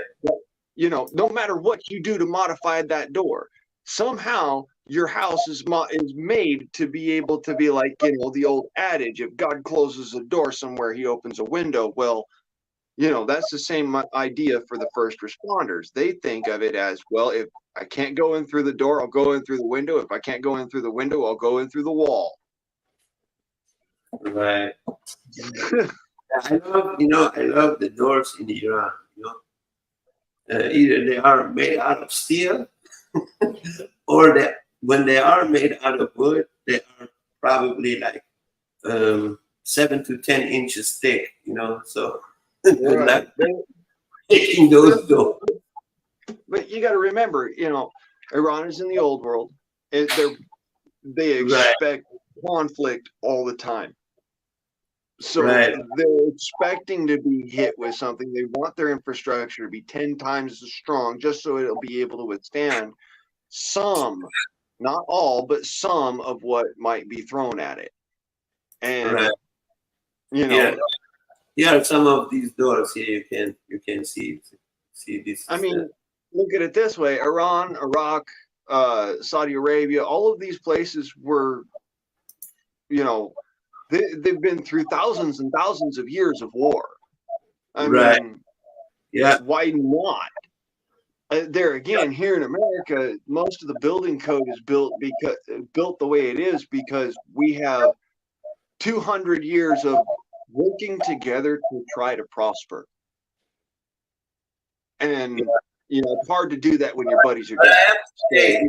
Not just the doors, Blaine. You know, even the structure is built really weak in America. These homes are not really strong. Like you can tell. Look how many hurricanes destroy homes here in America. You know? Right.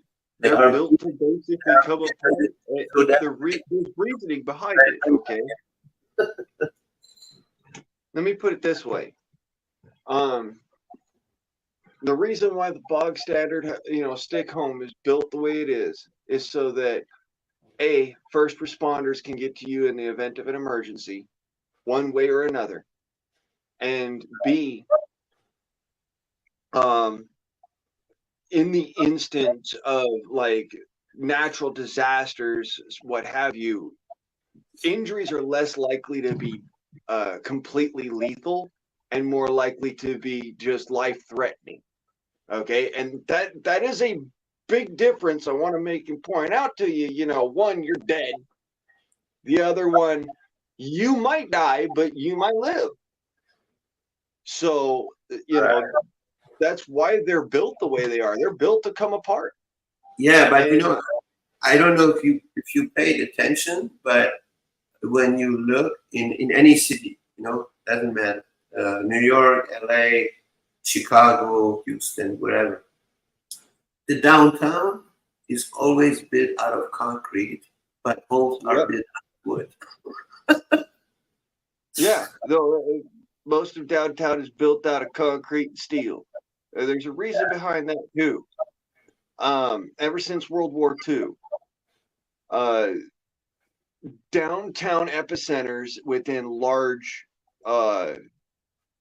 you know, population zones have been considered to be specific high-value targets in an all-out nuclear war, which World War III would be considered, right? Mm-hmm. Or even if in a conventional sense, if World War III were to come about, then World War III would be fought on the level of at least 90% of all countries being involved. Mm-hmm. So again, you know, we're talking, there's fighting all over the world. Not necessarily nuclear weapons being exchanged, but, you know, that would be World War III. And in the event of such, you know, the military has ways of fortifying stick homes to where they can actually withstand up to, but not including a round from one of these modern tanks. All right. Now, a modern tank could actually probably punch through the basic civilian defense infrastructure for civilians that are behind it. Yeah, that's crazy. I was just thinking about it. I'm like, yeah, wait a minute. Why is downtown built out of steel and concrete, and these regular homes, they're paying millions of dollars. The elephant farts, the house flies away. They're not strong. They're not really strong. Look how many hurricanes have destroyed homes. And I mean, these people paying millions of dollars for a home that is made out of wood. It's not even strong. And it's not just wood. The way that the construction is built, like some people actually understand, the threat that they're up against. Like, for instance, my cousin out in South Carolina, he understands what he was up against when he built his home back in the 80s. And he built his home by hand by himself.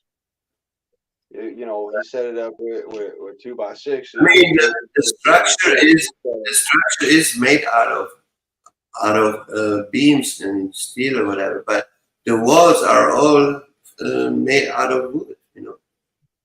Wood, and some are covered with some bricks or so. Funny enough, this is a bit that, if you know much about the actual Revolutionary War and Revolutionary War history, brick buildings were built that way specifically to be safe houses against incursion. They were supposed to be civilian accessible mini fortresses. Right. At least specifically in America, they were supposed to be able to withstand up to, but not including, heavy artillery. Mm-hmm. So, they would handle musket shot. They would handle small cannon fire, grape shot and whatnot. But they wouldn't handle large cannon shot. Yeah, I remember when I was working in Germany, I was working for this one construction company as a welder, and we would weld the beams, out of steel, and then put like a gate with put some kind of steel like crossing them, that looks kind of like a fence, but then cover them with concrete. You have steel in the concrete to hold everything together. So I was wondering, like, why is it that they build them here out of wood? The European homes are all out of concrete. Okay, there's a few different reasons. One, concrete is it's a finite resource. Okay. Yes, there is a lot of it to be had. Don't get me wrong. It is a man-made creation. However, the resources that go into creating it are of a finite amount. Mm-hmm. So, and those same resources are utilized for other things, which we also do. Not just for concrete, but for modern technologies.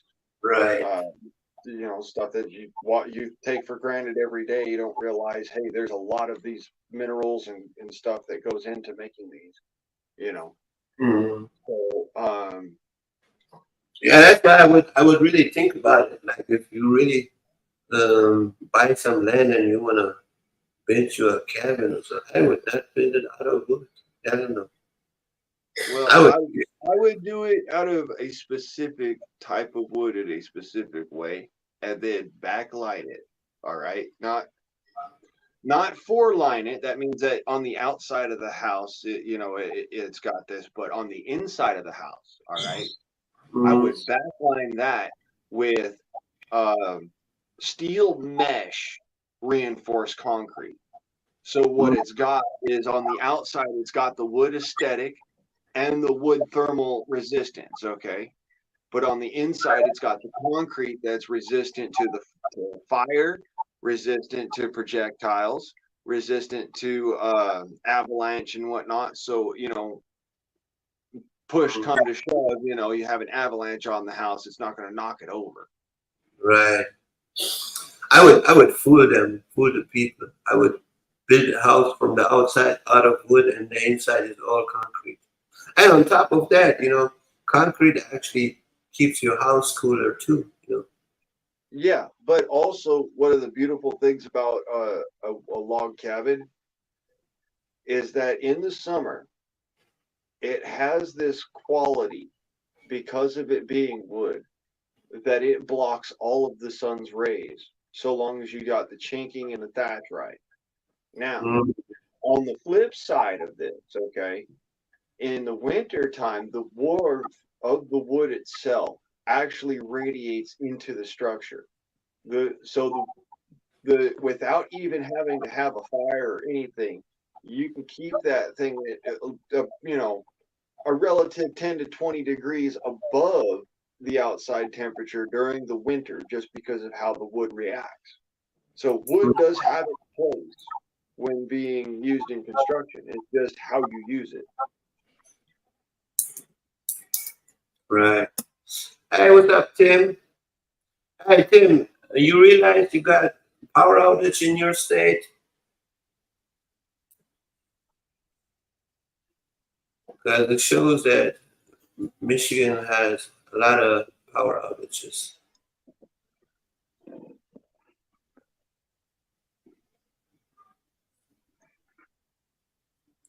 So, yeah.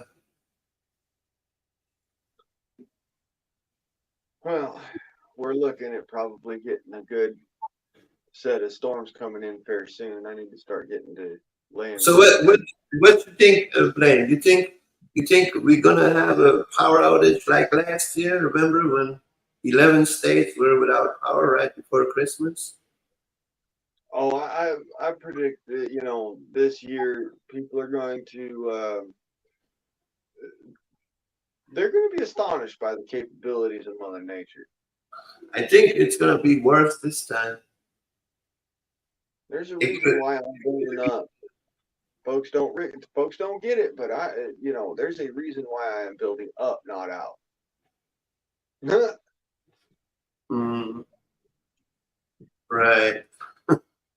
Good here, but hold on, I can't see this.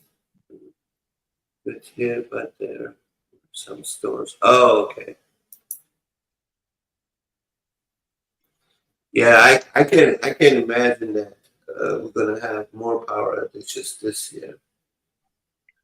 When I lived up in Ogden, Utah, um, in 1996, when we had the blizzard come through, Mm-hmm.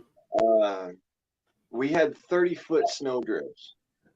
We came out of our house through the upstairs, uh, you know, the upstairs door. But funny enough, there was no patio or decking out there upstairs. It was just a door sitting there facing away from the mountainside. It was facing towards the west, or yeah, towards the west, and that was the only door that we could get out of the house with because the snowdrifts were so deep that it came up to the second story. Mm-hmm. Our house was completely inundated. You could actually walk down the slope from the back door on the top of the house and then walk over the back fence. I mean, we walked out with, you know, snowshoes and whatnot, but we walked over the top of where the back fence came up to, and you know, we had to dig down to get to the back fence. That's saying something because we had, you know, I think it was 8-foot high chain link. So yeah, no joke, man. There were snow drifts that were 30-foot high in Ogden, Utah in 1996. There's a reason. That's the reason right there where I go and I build upwards, not outwards, because it's nice to have, you know, structure and whatnot, but I look at it as what is actually going to suit me best. Can I get a good view about the surrounding area? Can I get out in an emergency? What are my my local emergencies? One of Right. the local emergencies around here that could happen but hasn't necessarily happened for a long time Right. is volcanic ash drift. And that can get up to 5-6 foot high. Right. Yeah, I don't know. I mean, I think like for myself, like if I really want to build me a house or so, I would go somewhere on the mountains. It's nothing stronger than the mountain. Uh, there's no way that a hurricane can blow up a mountain away. Well, yes, but there's downsides to being on a mountainside. You Right. have to deal with avalanche. You have to deal with Yeah, like not in the not mountain areas where it's like where it's snowing or it's cold or so kind of like I don't know even down in the Chocolate Mountains in down by where I used to live at in Blythe.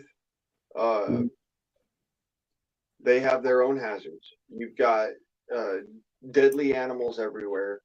The right, desert heat can kill you even on top of the mountain. right. I And there's mean, no water. right. I mean, people have to understand this. Like, there is no such a place. There are no danger. Danger is everywhere. Exactly. You might have hurricanes, you might have earthquakes, you might have volcanic eruptions, you might have landslide, flood, anything. Everywhere, every location has its own issues. I'd rather avoid the dangers that I can and then mitigate the dangers that I can't. Mm-hmm. That's the way as I look at it. That's going to Yeah. be every captain's mindset. You can't avoid some dangers. They No. are going to happen. It's not a question of if, Right. but when. Right. I mean, when you just look on the map, you see each area has its own issues. Yeah, you are in the south, well, you have to deal with the heat. You are on the north, you have to deal with the cold. You are on the west, you have to deal with earthquakes. Every location has its own issues. So Yeah. there's no location that you want to say, okay, at this, in this area, everything is fine. But I do notice that Europe has way less disasters than the United States. Like we have pretty much everything here. You name it. From volcanoes all the way to uh, tidal waves and hurricanes and all that. Let's see here. We got volcanoes. We got really Earthquakes, cold winters. blizzards, snowstorms, dust storms. We get firestorms up here. Yeah, yeah. We have pretty much everything here. I would say, yeah, like but when I did live in Europe, yeah, the only thing I have experienced there was earthquakes and flood. That's about it. In 25 years. And the constant threat of nuclear annihilation. But yeah, so that's about it. But here in America, yeah, I have experienced earthquakes, wildfire, hurricanes, flood, way more than what I have seen back in Europe. Yeah, we got it all here. Yeah. Like I It said, may not be the deadliest in the world, but it'll certainly make you think twice if you live here. Yeah. Yeah, And if you live through it, by God, you are tough. hmm that is true. Hey, did you hear they offering now free internet? The what, huh? They offering free internet now. Huh? Yeah, yeah. Let me share this very quick. Yeah, it says here, new affordable connectivity program allows you to qualify for free internet if you meet just one of these requests. One, you are on SNAP program. B, you are second, you are on supplemental Social Security, Medicaid, federal public housing assistance, Lifeline, received the federal Pell Grant, or earn under 19K a year. So if you have any of these, then you can call yourself lucky and you get free internet. Really now? I mean, that is crazy, you know. Shit, Yeah, I I pay pay for my internet, but I'm just sitting here thinking like, a month. I pay you know, $100 for my internet. every American will tell you this. If it's free, don't bite the bait, because there's always something that's like it's free, but Right. It's like with these Obama phones, remember? oh yeah, I remember Yeah, quite well. yeah. It's free, but your information is like it is, everything you say is tracked. Everything you do is tracked. Your fucking location, every single second of every single moment, your heart rate, everything is tracked. It was like, Right. You know, I I dude. remember this. Len, I remember this. I was walking in downtown, right? And they were staying there. I think it was on Broadway and 8th or 9th Street. They were standing there like five, six, seven people. They were all offering phones. He's like, "Hey, my friend, you want a new phone?" I said, "My friend, I am Persian. If it's not iPhone 8, I don't want to have." No, me, I'm like, give me a cheap phone on a plan I can afford, and that's They were it. giving, That's it. I don't know what kind of phones they were giving there. Were those cheap ass phones they were giving away. I'm like, "Oh, good, I don't need that. I have But already. here's I'm the thing, though. I'm fine." Pete, I'll says it this way. Yeah, give me a cheap ass phone, on a cheap plan I can afford, because if push comes to shove and it becomes an actual situation, I'm chucking that phone anyways. But Right. I don't want, them knowing too much beforehand. Yeah, but You most of know? the time, these people were just taking these phones and, obviously they're not going to keep it. They were selling it. They're like, give me a pack cigarette and I give you this phone or something, the people on the streets. I mean, that smells of Minority Report. Have you ever seen that movie? Yeah. Yeah, that's what that's. It Uh, stinks to high with heaven, I Tom think. Cruise, right? Isn't it with Tom So Cruise? I've watched many a good man get taken down by the system. All right, and when I says many a good man, I mean, yeah, we all do stupid shit as kids. We all do dumb, crazy shit to try and fit in. But you know, people who are adults or whatnot, and they get into a mix of crap that smells of a setup from the beginning, but they can't really, nobody can say that, because Mm, otherwise you get laughed out of a courtroom, you know. right. And so you have to sit there and fight it. And these people get, they get railroaded by the court system. Mm, And they're honest, hardworking Americans, maybe have like, at most like 5 or 6 run-ins with police in their entire lives, mm, you know. And it's because they don't try to go out and look for trouble, but trouble tends to find them. Right. And they end up holding the bag. And that's the worst part, is because they don't know what to do in those situations. They end up holding the bag. You know, I won't say, do or don't go to any kind of particular, like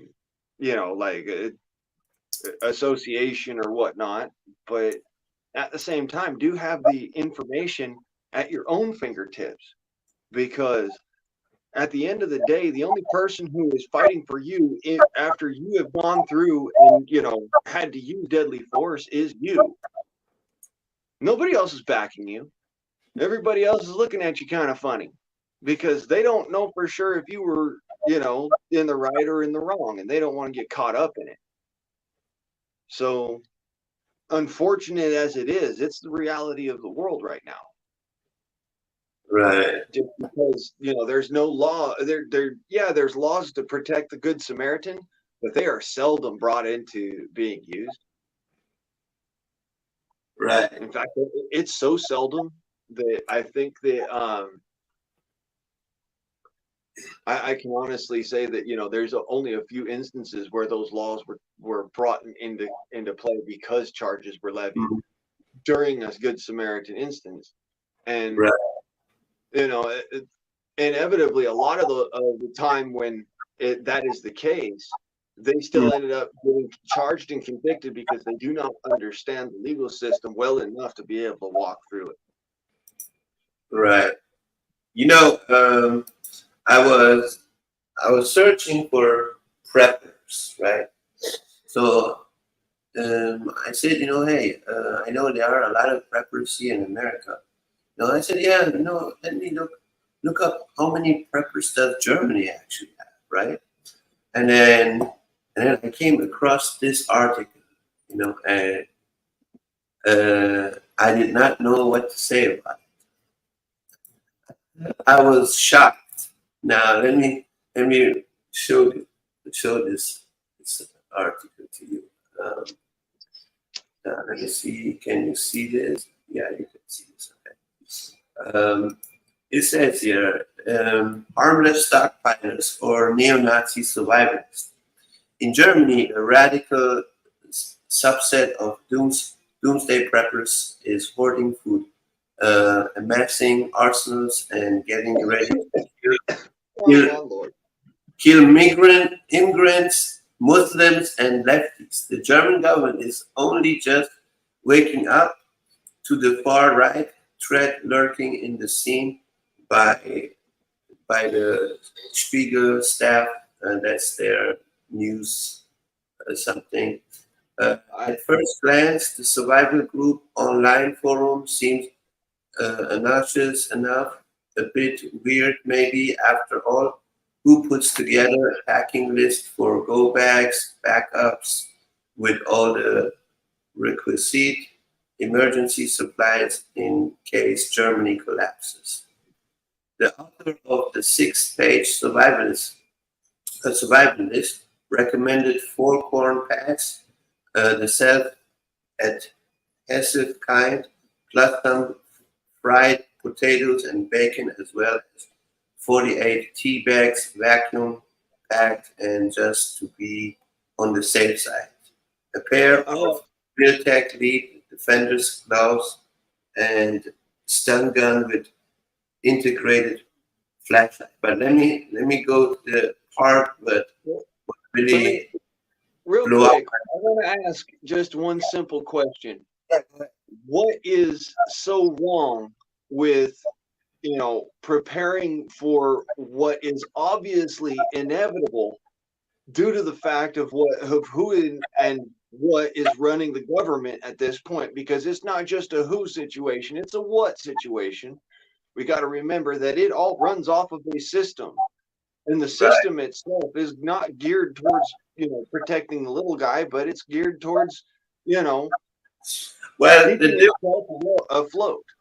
Right. At all costs. Well, I can answer your question. I mean, yeah, it's nothing wrong with that, but in this case, they saying that some of these people are prepping in order to attack people who are not Christians.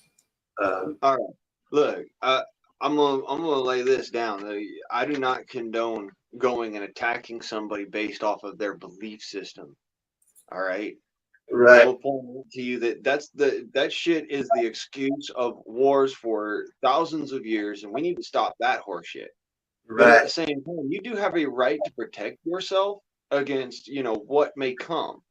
Right. Now, Yeah, I if it agree. so happens that their political ideals align in a specific way, that does not detract from the fact that they are attacking you, not the other way around. And that's the point I'm trying to make. You don't go out and attack people now that you've got everything prepped up. You're prepping to survive, not to fucking go out and die. So the Right. question remains, why are you working in an offensive manner unless there is a direct threat that is coming towards you and you wish to create a defensive wall of offense? That's the only way that you can even look at that, even in a military standard.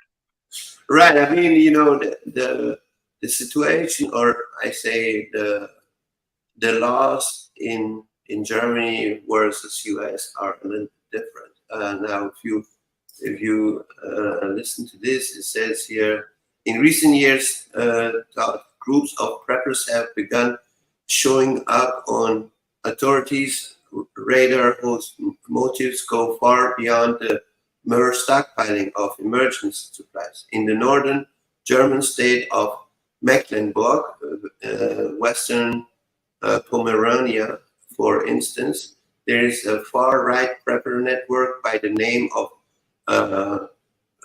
Nordkreuz, which means North Cross, that counts among its members officers and reservists in the German army. In mid-September, public prosecutors in the state filed charges against one of the group members who once worked for a police SWAT team.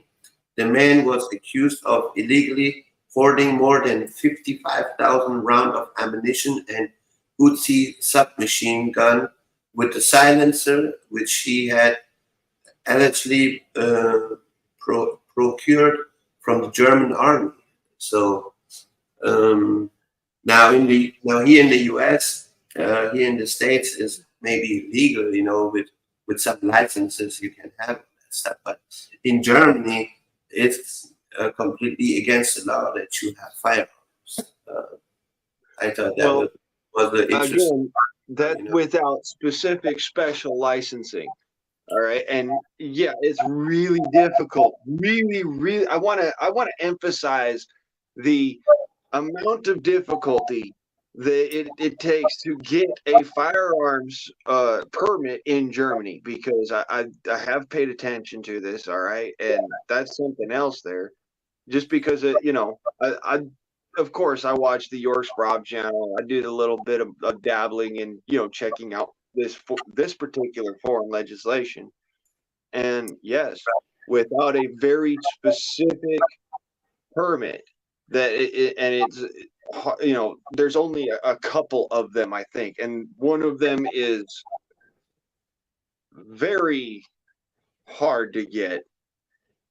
And it's very impermanent. You have to go and register for it every couple of weeks or something like that. Right. And Like the other one is a hunting permit, but you actually have to have all of the rest of it together for it. Right. So there are only three type of groups in Germany. The group number one is either you are or you've been a cop. That's one right that gives you that you can actually own a firearm, a real firearm, not that kindergarten crap that pepper spray comes out of the gun. The group number two is if you were a security officer, you also have, if you have the level 3, you have the right to have firearms. And then the last option is if you are a farmer, you have the right to have hunting rifles or so. But that does not give you the permission that you can have silencer and military or so. For the farmer, the farming, homestead, and hunting permit, it is by shotgun only. Yeah. And and that's only using shot of 9mm pellet or less. Right. So yeah, you're not even allowed to use a slug in the shotgun. No. I know about that one. Yeah, That's a so- different law than yeah. the hunting law I was talking about. The Right. hunting law I was talking about is actually the old wolf law that they've still got in service. You can have a handgun if you live in a zone where you have to this day, there's still wolves there, and where you have a possibility of a wolf incursion, and you have livestock. So you have to have all of that together. Right. Otherwise, for deer hunting, it's all about bow and arrow. Yeah, that's most likely in Bavaria, since you do have a lot of the Alpen, where the mountains are. In that area, in that region, you have the right to have that. But not if you live in the city, that's not going to happen. You're not going to have no rights to own any firearms. So that is the difference between the United States and Europe. They have a completely different law when it comes to firearms. But I just thought that was a crazy article. I said, yeah, let me share this with you guys. I was reading it the other day. I'm like, well, that is crazy. That they want to do some stuff like that. I mean, yeah, you do have like neo-Nazis in Germany still. There are a small group of people that they still believe they still live in 1943. Mm-hmm. And this is their I guess their excuse of prepping. But yeah, it's crazy. Yeah, I almost want to call it prior life shock. Like your soul remembers being at a specific place in time, so your mind tends to have this fantasy of it. Right. And I think we're all kind of susceptible to that. It's it's a memory that shouldn't be there. In other words, Right. It's memories that shouldn't be there, and it's like you deja vu, sort of, but not really. Mm. Do you have a bow and arrow play? I still have my dad's compound. I have my recurve bow. I also have my little pistol crossbow. Yeah, I But still haven't found one that I really want to get yet. I'm still looking. I really can't pull them back that much anymore. I mean, yeah, I can get them back once or twice, but it hurts so much every time to pull that bow back. Mm-hmm. I mean, imagine this. It's like I'm getting stabbed right in my scar in the middle of my stomach while I'm Right. holding that bow back. In all of my videos back there, you can see I'm straining to hold that bow back. And the strain isn't in my muscles, it's in my core. Mm-hmm. It hurts intensely to do that. I don't know if I'm wrong with this statement now, but I'm just gonna put it out there. I think a bow and arrow. It all depends on your health condition and how strong you are. Since some of these bows does require a lot of strength. So I don't know. I used to shoot just as my standard practice bow, and this is not my war bow that I also had that I had made. No, this is just my practice bow. My practice bow that I shot was a 55-pound draw, and I've still got that bow. It's a traditional recurve bow. Mm-hmm. Now, the bow that I used to shoot as a I only shot it a few times, but I realized why it's called a war bow. I made it out of a piece of mesquite, and that bow was 115-pound draw. Oh wow! At its limit, and it was so much to hold that thing back that when I let it go, I actually did have to go and change my shorts that day. So, and that's when I was still healthy enough to, I mean, like, you know, physically speaking, my guts weren't, you know, held together by a trauma suture. You know, that's back when I still had it. So Right. if I shot that now, I know I'd die. It'd kill me. Just the explosive power of releasing that string would actually cause my body to rip itself apart. Right. Yeah, that's crazy. I mean, yeah, that's the difference between a gun and a bow. You don't need to have that much strength to shoot a gun, but you do need a lot of strength to pull a bow. You know, depends on how how big and what how many pounds you have to pull. You know. Now, here's a small caveat that I put out there. In order to hunt alone, you have to have endurance. Above strength, above anything else, you have to have endurance.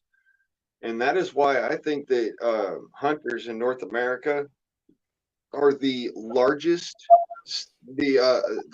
militia per se in any country in the world, and for that matter, any continent in the world. Because you got to remember, I'm including Canada in this. Because yes, it's over 40 million Americans, and the 40 million Americans that are counted are in Canada. That's not including all the Americans in the United States, because we don't go and do all that registry stuff. We just buy licenses, you know, and we don't always buy licenses. That's the other thing.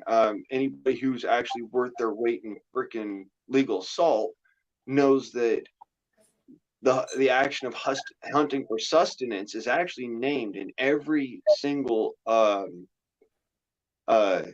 hunting regulations across the board in the United States, and it's enumerated as it's specifically as a right. You have the right to provide yourself with sustenance that you kill. You know, you have to go out, you have to hunt it, you have to, you know, do the killing blow, you have to do the butchery and all that fun stuff, but you have the right to the sustenance that animal provides. And that is up to and including one animal per sitting. Now, that's not to say for, like, you know, sport hunting. That's a different story. If you're going sport hunting, you're going for the antlers, you're going for this, that, or the other, you know. That's a different story. You're going for the trophy or the deer, you know, the trophy deer and the trophy antlers and whatnot. That's a different story. That's sport hunting. If you're just going out for the meat, then more than likely you're going to shoot a doe. That's one thing. All right. And the second thing is that is actually protected under American law, although it's not ever cited. And I have not seen it cited in one single case that I can look at. I can, however, turn around and say, well, BLM 001 states, you know, and 001 is the foundational law of American hunting law, fish and wildlife law, that the hunting for sustenance, okay, that does not mean that you're out there market hunting. That does not mean that you're out there sport hunting. That means you're out there hunting for your night's dinner. Okay, it's a whole different story. Right. And it's for some states, it's actually only protected for small game. So you do have to look into your you know, your regional laws, but in some states it's only protected in the sense for small game. It's not protected in the sense for large game. Although some states do allow it for large game because of the fact of, you know, carrying capacity and the overpopulation issue. So you do have to, like I said, you have to look into your region and your state. Right.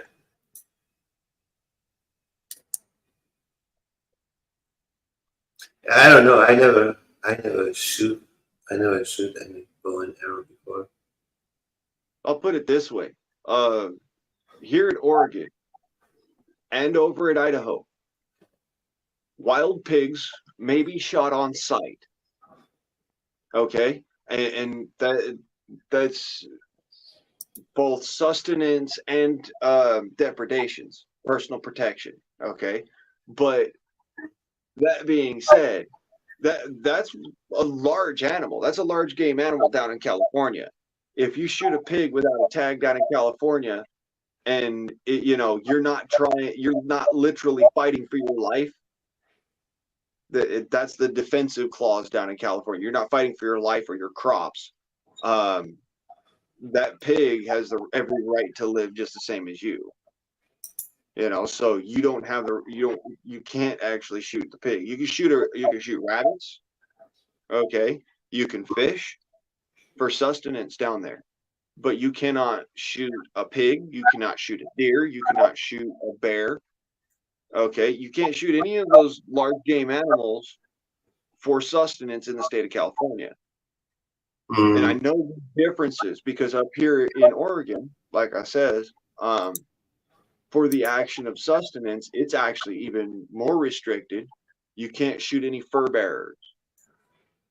There's a specific clause which states you can't shoot fur bearers for sustenance. However, I'm pretty sure, and this dates back all the way to the 1840s.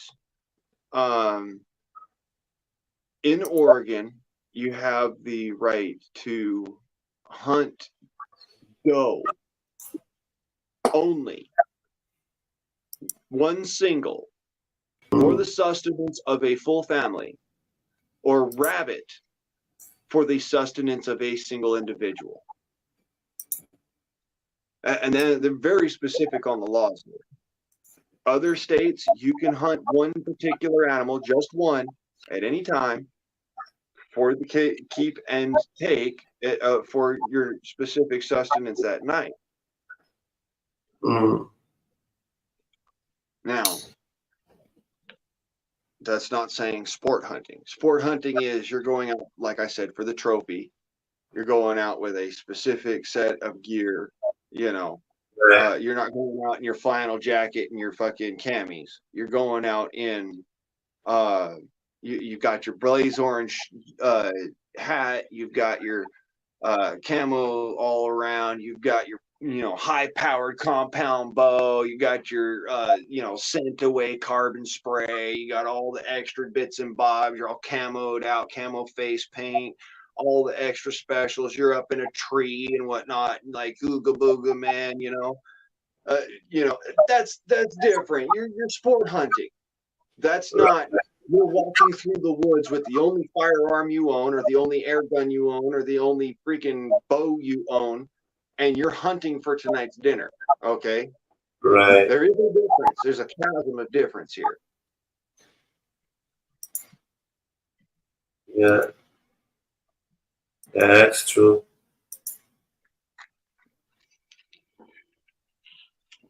Yeah, I mean, everybody can pull different, you know. Maybe one person pulls 40 pounds, the other person maybe pulls 70 pounds. You never know. Yeah. I mean, that you can't only pull as much strength you have. Right. But You can everybody's going to be comfortable. you can pull 100 pounds on the bow. So that's a difference. That's why I say, you know, pull a draw weight that's comfortable for you.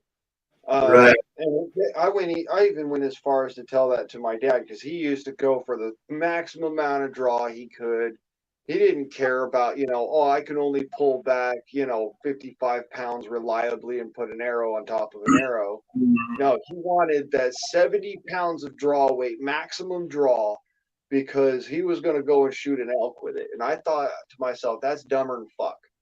For one reason, even if you hit that elk with that 70-pound draw weight bow and arrow and whatnot, here's the thing. You're not hitting it where you wanted to hit it. That arrow's probably going to end up in its liver or in its neck, and it's not going to travel through vitals, and you're going to mess up rather than having just the right perfect draw weight that's smooth and happy, and every single arrow you can literally stick it, you can stack it in a hole not bigger than the palm of your hand. That's the draw weight that you need to be hunting at. Okay, because an arrow has enough weight as a projectile to travel into its target and possibly beyond, depending on the speed that it's traveling at. Okay, but it does have that ability to travel to lethal depth, even from a kiddie toy freaking bow and arrow, little 35-pound draw weight. All right, a little youth bow can kill a deer. So don't underestimate yourself. Yeah, that is true.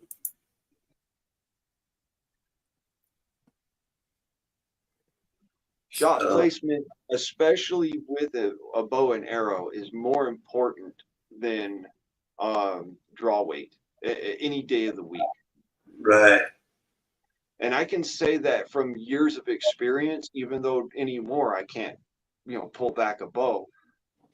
I shot bow and arrow since the age of about 6 years old until the time I was 24, 22. Yeah, until the time I was 22 years old, I shot a bow.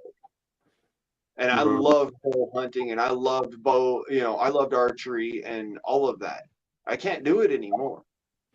But, at the same time, I loved it so much that I even forced myself into, I'm going to draw this bow back, just to show it to you guys. For, like my dad's bow or for, my little recurve bow. I'll show that off to people, but it hurts so much to pull that back. I can only accomplish it maybe about 3 or 4 times maximum. Yeah, I mean, I still stick to knives and swords. These firearms, when you are out of ammunition, are gonna become useless. So they are just effective as long as you got ammunition. Yeah, but other than that, I want to see how you're gonna fight against the bear with the shotgun with no ammo in it. Well, and Pete, that's why I revert back to I have several air guns, I have a black powder pistol, and I have a sword. And those are my stand to. Then I have an axe. All right. That's for cutting down wood and doing fortifications and building and stuff like that. But push come to shove, it's a sharp edge. Right. Then if all else fails, if it's the last thing I've got and I don't have nothing to save me, all right, I've expended all my ammunition. This thing's mauling me. I carry a large combat knife. It doesn't matter where I'm going. I'm out in the woods. I've got it. Okay, and it's not the greatest. It's not one of my knives. I didn't make the knife, but it's a great knife. It's a good knife. It'll kill a bear just fine. All right. Yeah, I can't complain about mine either. I'm happy with what I got. Yeah, I just put it as it's a matter of, you know, what you carry. You should be able to stand on what you carry. Right. And when I say that, I mean that physically and metaphorically. You know, I Mhm. if I were to stab my sword into a tree side on, I could stand on it. And I mean, I could literally physically stand on the blade and it's not going to break. It's not going to shear. It's not going to bend. It's going to be Right. fine Yeah. because of the quality of the sword that I made. And it also comes down to, you know, what kind of blade do you have? What kind of gear do you have? Is it top quality or is it something that's going to get you by until you get a new one? And you got to remember that, you know, a lot of the gear that we look at nowadays, it's all just enough to get me by. I look at my gear as how long is this going to last Right. and what can I put my faith in? Yeah, majority of them, I have to say, you know, majority of them, they have only the look, but they don't have the quality. Some of them look fancy and all this, but is it gonna Well, is it gonna have long quality?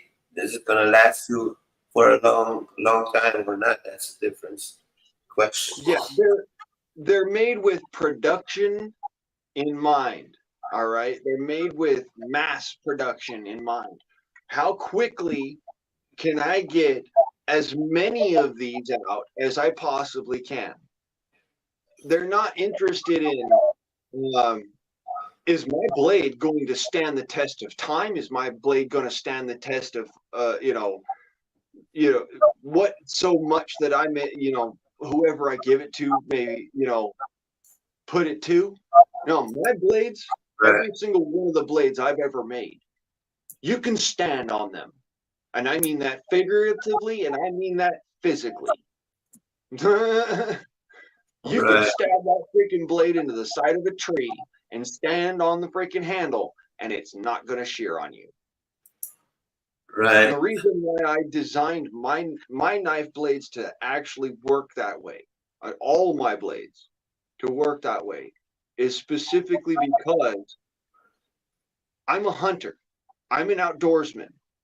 All right. I love the woods. That's my joy in life is to go out and get some woods in, go do some hunting or fishing or, you know, hiking or whatever. You just walk through the woods. That's my thing.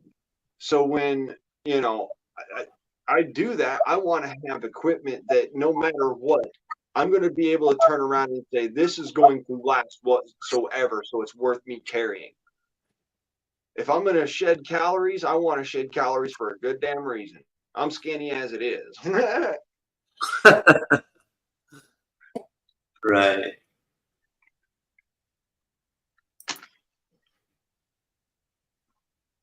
Yeah. Yeah, there are some beautiful knives out there. You know, you just have to look around. You know.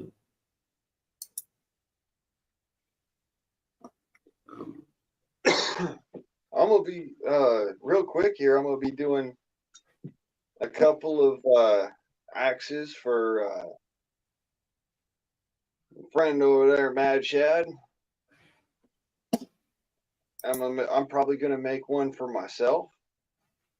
You're gonna make Because one for I magic. need a tomahawk, and I'm also gonna I'm figuring on, you know, making a blade for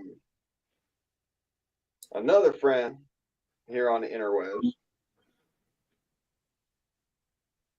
So it's a matter of, you know, yeah, get your asses in line, sort of thing. But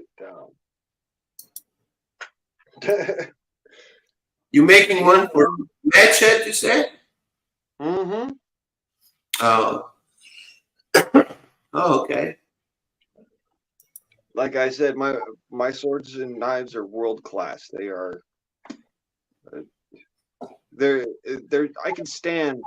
I can literally walk into a room of bladesmiths and say, "My name is Blaine Price," and they're like, "Well, good to have you here." Right. Instantaneously, because I've actually turned around from being a novice to being a damn near master within, I think it's a 10-year span. It's Mhm. nearly unheard of. Right.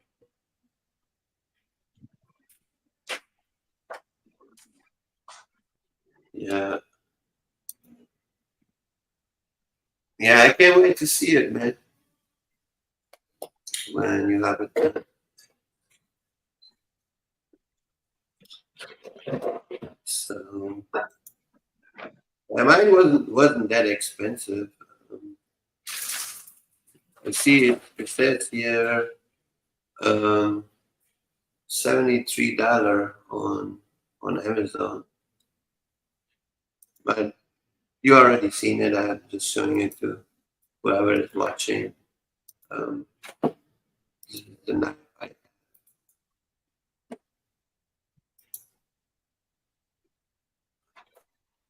That's a beautiful knife. I can't complain, you know. I really like it. You know? It's even got its own finger hold ricasso and Yeah, got the bolo point. right. Yeah. I bought it. I bought it for $65 from a pawn shop. So I saved $8.99. So I can't complain about this one. I don't even know what their reviews are saying. Let me see what they actually saying about this one. Came sharp, but I still had to take a ceramic rod to it to get it my sharp like a razor now for the money. It's a well crafted handsome knife that's useful. Just make sure you take a Dremel and careful round of the end of the blade. Yeah. Yeah, so I don't see no negative reviews about it. So Yeah, I've been thinking about like getting myself a boot knife or something, but I carry this little bush knife that I carry with me everywhere, you know, and that's all that I do. yeah, I just can't find my other knife. You know, the green one that I showed you. I can't find that one online. So I don't know. I don't remember where I bought it actually. From. No, I bought it from some store or so. I think it was a knife store or so. But I don't know. There's no name.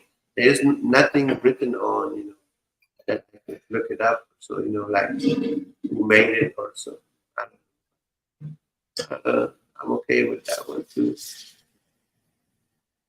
So I need to get me anyway, a yeah. Anyway, I'm gonna get off here. I've been here for 2 hours and 38 minutes. I appreciate everybody coming. Thanks for listening. Thanks for the comments. Thanks for the likes. Stay safe, stay strong, uh, stay blessed, and as always, 300 up, up, up.